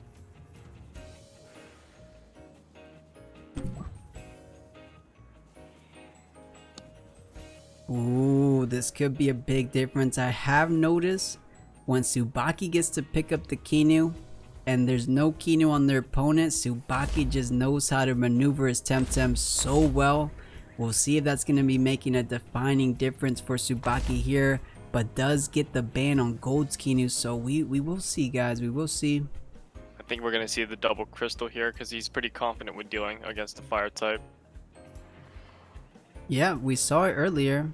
And the thing about Mastion, he is a fire type, but even some crystal damage, like a crystal bite, even though it's half resistant, Mastion is just a bit squishy. So even a crystal bite from a heat up gas still does like 40%, I want to say, on the Mastion. So crystal still does a good amount of damage, even though it's supposed to be resistant.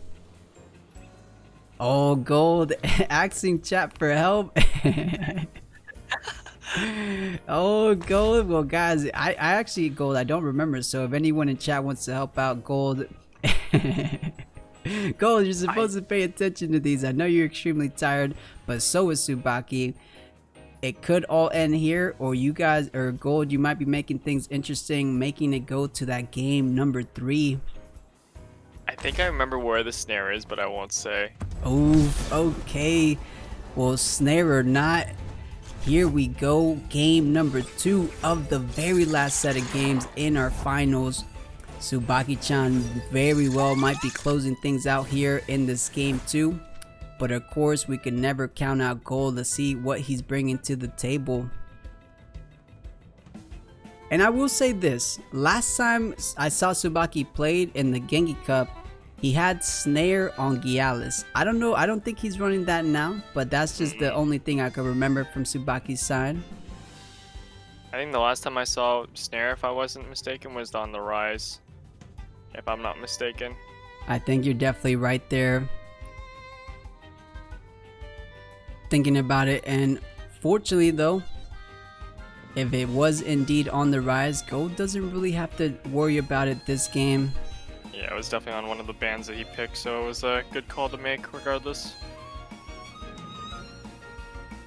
So I think Gialis staying in here is a bit too dangerous. That Embers from Mastion, even with the Kinu buff, it still connects pretty hard.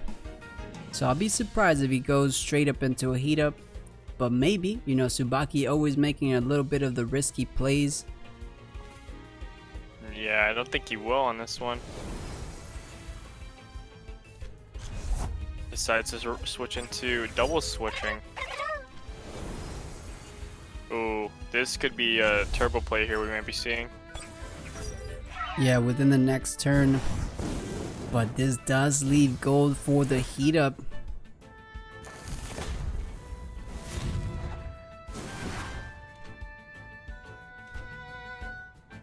This is gonna be tough. I mean, it is a turbo play, but Gialis with the heat up is locked and ready to go. A crystal bite is awaiting one of these Temtems, and everything on Tsubaki's side will be taking a great deal of damage.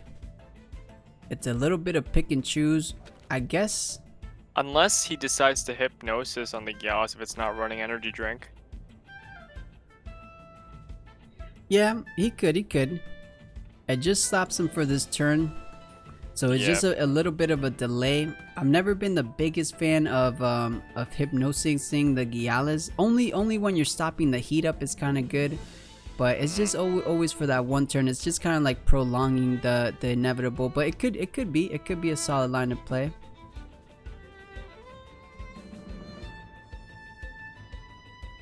Ooh, Yeah, actually, I think that whip might be with rock. Oh, there it is. Mm-hmm. So not trying to get that crystal bite anywhere. Tsunami is going to be coming out, so Master going to be taking a good amount of damage. Interesting.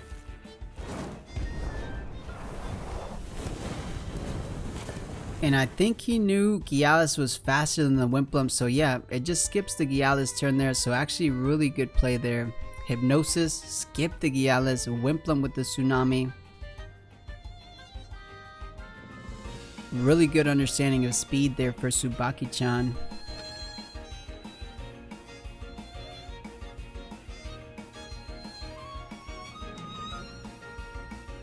I think at this point he can afford to. Actually, he might try and freeze the Gialis at this point if he switches. Oh yeah, okay, he switches. Yeah, we could see turbo, possibly. Let's see, that would be the play. Tsubaki, if he read the double swap here, he could be setting up. It would be the ideal play. Let's see if he read this here. No, trying to go aggressive on the Gialis. So hyperkinetic strike, bringing the grandpa under 20% damage. And yes, double stacking. He was hungry. He was hungry for that Gialis, and that line of play would have killed the Gialis more than likely. So I see why he wanted to get it. But Golld, realizing the same thing that Tsubaki realizing, gonna be making the appropriate swaps.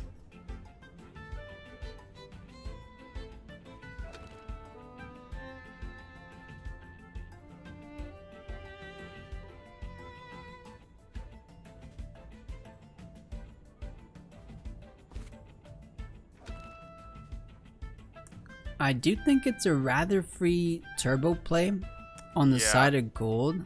That's what I'm thinking too right now. But not too much for Tsubaki, right? That noxious bomb going into Wimplump there, kind of tough to deal with. So maybe it swaps into Volarant and then it's a turbo play for both players. Oh, but the Gialis, it's gonna be Kinu Gialis. He never brings out Gialis without the Kinu. Oh, but he did. Oh boy. And on the grandpa. Okay. Is that on? No, that's on Tsubaki's grandpa. Yeah, so solid read for Golld there. Instead of Noxiousing Bomb where the Wimplum was, is gonna Noxious Bomb the grandpa. So maybe expecting the Kinu there. But if it wasn't the Kinu, it gets good damage on the grandpa. So solid plays all around. I was down by, looks like 12%, almost 13% on damage for Noxious Bomb. So that grandpa was all up almost at 50%, if I'm not mistaken, or 40-something percent.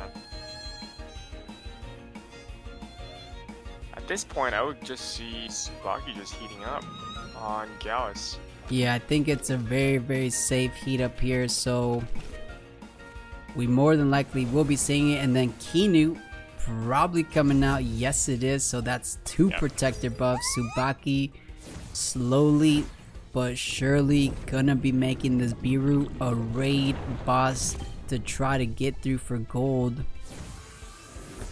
Ooh.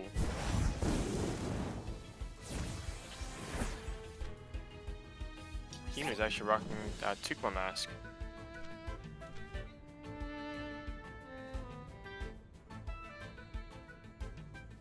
Yeah, not too bad here. So that Kinu honestly staying above at or staying at 65% is pretty nice. Still mitigated some damage, didn't have to go halfway through. Yeah, very true, very true. And now Tsubaki-chan has a crystal bite awaiting, or Golld could take out a page out of Tsubaki's book and just, you know, hypnosis it before it gets off that crazy crystal bite. That could be a solid play. The thing is, if you click a move and you get hypnosis, you can't click that move. If it's a hold move, of course, just like Crystal Bite, Sharp Stab, and Hido, if it's a one hold move, if you click it, if you get slept, you can't click it the next turn. So it's an effective way to stop, you know, the hardest hitting attack like Crystal Bite. So you only leave available Hido, Sharp Stab. So Golld might be thinking that.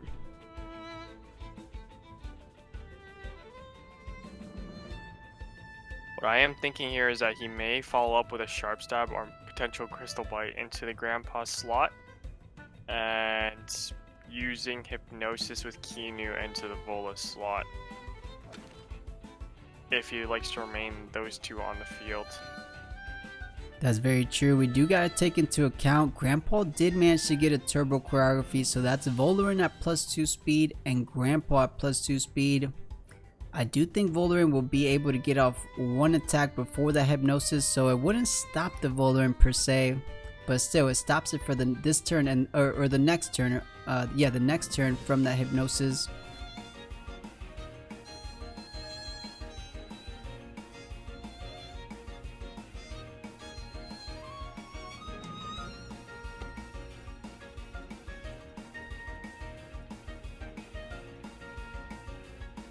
Golld's starting to hit about a minute left on his reserve time. He's kind of trying to think of the possibilities of what could be played here.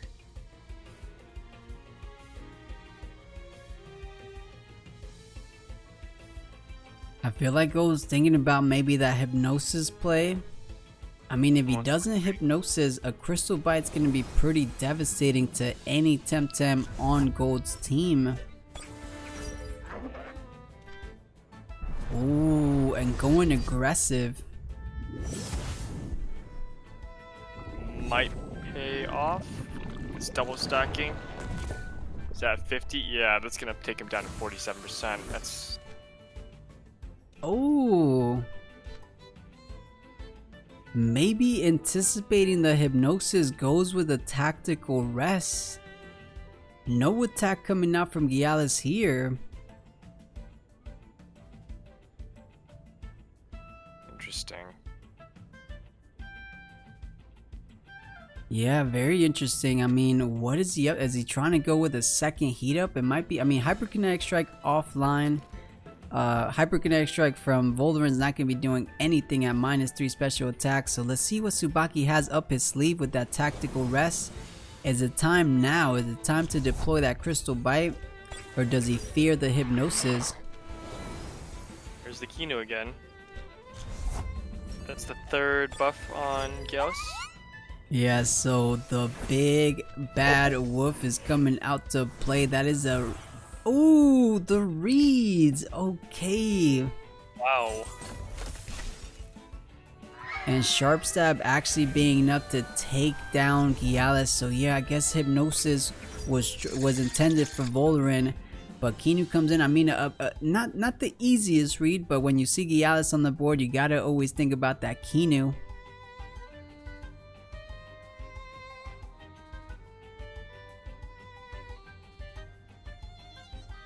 So slight momentum favoring Tsubaki so far. That is one Temtem down for Golld.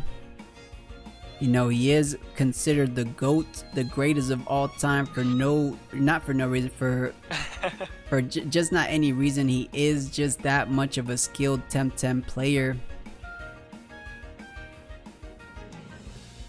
So he read into the Hypnosis for on, I believe that was his grandpa, basically.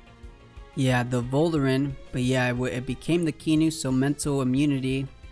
The thing is, now that the grandpa is gone, there's no more sleep in this Gyalis, so it's free to go. And it has Houchic on Mastion. It won't put it to sleep, but it's gonna be doing decent damage. The switch out is coming through again with Whip Lump.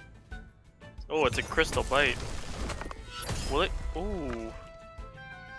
And so tanky. That's what a +3 defense looks like. Let's see where it's going down. So under 50%, right around 59.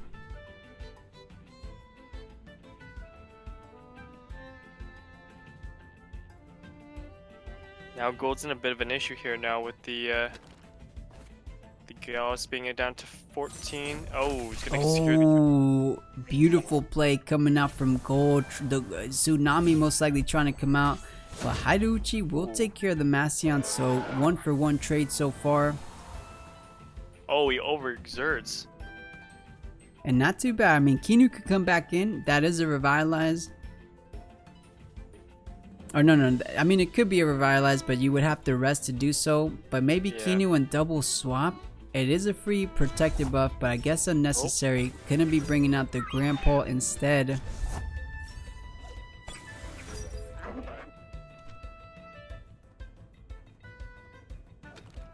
And I think that was a perfect play because I remember correctly, Grandpa should have Hyperkinetic Strike, or even honestly, Grandpa outspeeds Gyalis, so a simple Wind Burst should be enough for that final 14%. But probably, I would say he might actually just do the bigger damage just in case that the Gyalis may switch out to something else. I see. And Just Golld. to deal damage, yeah. And Golld knowing that, you know, you could. He is running really low on stamina, so Hyperkinetic Strike over exerts him quite a bit. But if Gyalis does swap out, he's gonna be getting huge damage on the Cernif, so it could be well worth it. But knowing that, Golld might actually just choose to sack Gyalis, eat the Hyperkinetic, and then you have a full 100 HP Cernif to try to work with. Okay, so it looks like there's a Kino coming in with another switch. That's the 4th switch I think that's been on field now, or maybe the 5th one actually. And let's see, Shinty, let's see if a Hyperconnect. So it was indeed a Hyperkinetic Strike. Bully is online, so 30% more damage. So Cernif going all the way down to around 60%.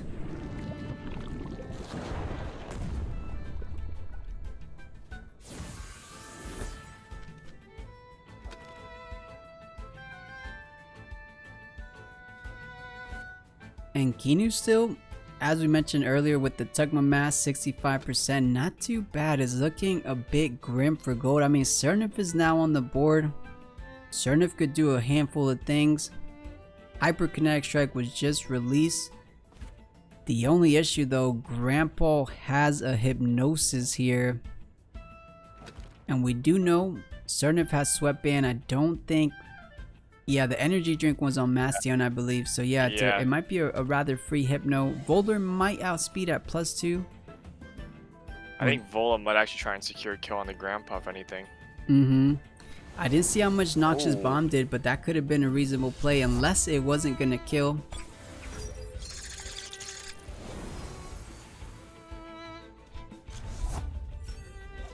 Okay. And maybe, yeah, I was gonna say either Revitalize or Turbo, yeah. most likely. Oh, Cerny with the Revitalize, okay. not too bad there. So punishing Tsubaki being a bit defensive this turn. So go with the Revitalize, bringing it in, so no longer in hypokinetic range from Volderen. It's gonna take a bit more.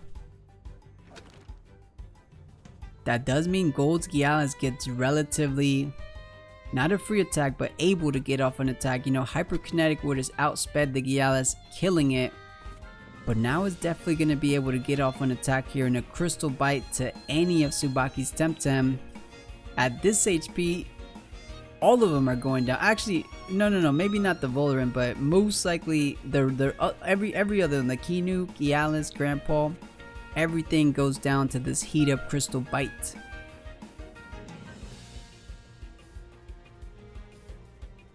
I have a feeling that it, if Tsubaki wanted to double down on the Cerny, if he could just do a HKS beta on the Cerny.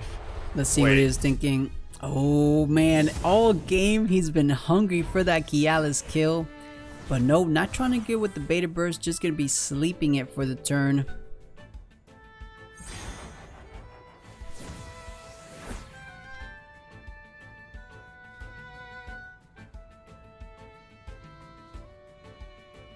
So I mean, things are looking good for Tsubaki. Volderen is down, so that could be a free Revitalize from Tsubaki's side. Let's see what he's thinking.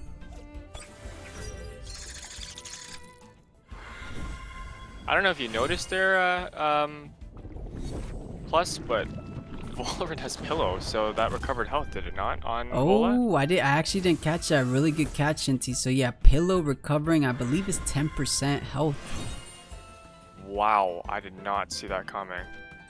And huge Golld turning things around. That is a 64% Gyalis. So there we go. I mean, it's a heat up and everything. He still has to deal with this raid boss Biru though.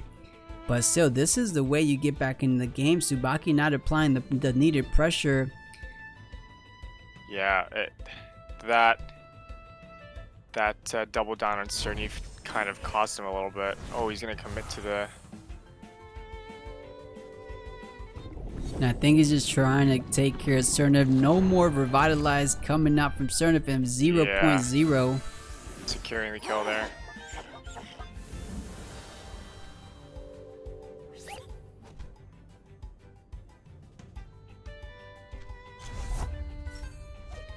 So I do believe these are the final 2 Temtem remaining for Golld. Is this enough? Full stamina, 64% Gyalis, 97% Voloran. Is that enough to try to take down the remaining of Tsubaki's team?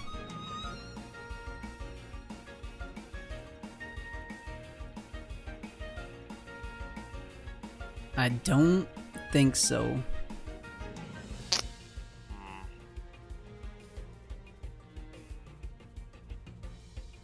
Sonic still could work in Golld's favor because that Vola is right now at +4 special defense. Yeah.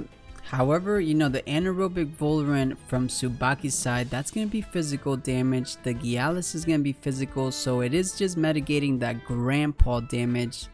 So we will see. I mean, the biggest problem for Tsubaki is Golld's Gyalis. Let's see what's going to be going down here. Oh, he switches out the Kino back into Grandpa. Okay.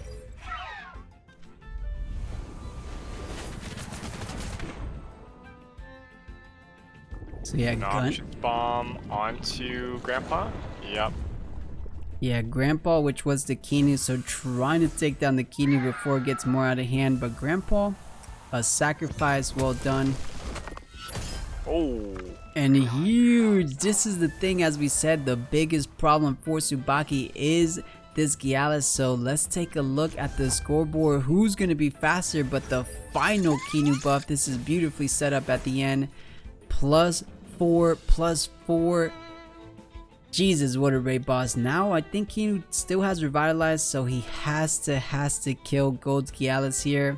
And then it's going to be tough. It's going to be tough. It's going to be Voloran with no increase in defense versus a +4 defense Gyalis. I think depending on how much stamina this Gyalis has, it should be at 100, right? It's been off the board for quite a bit. It is 100 for sure.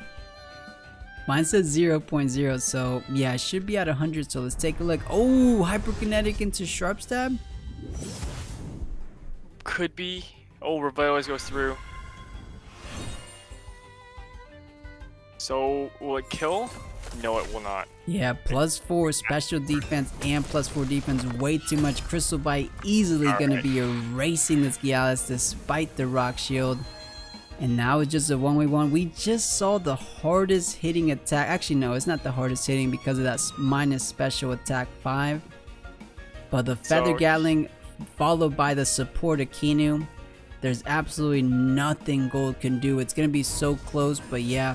Tsubaki could just hypnosis, rest, crystal bite for days. Another heat up to put the nail in the coffin, guys. That will be a GG for Mr. Tsubaki-chan.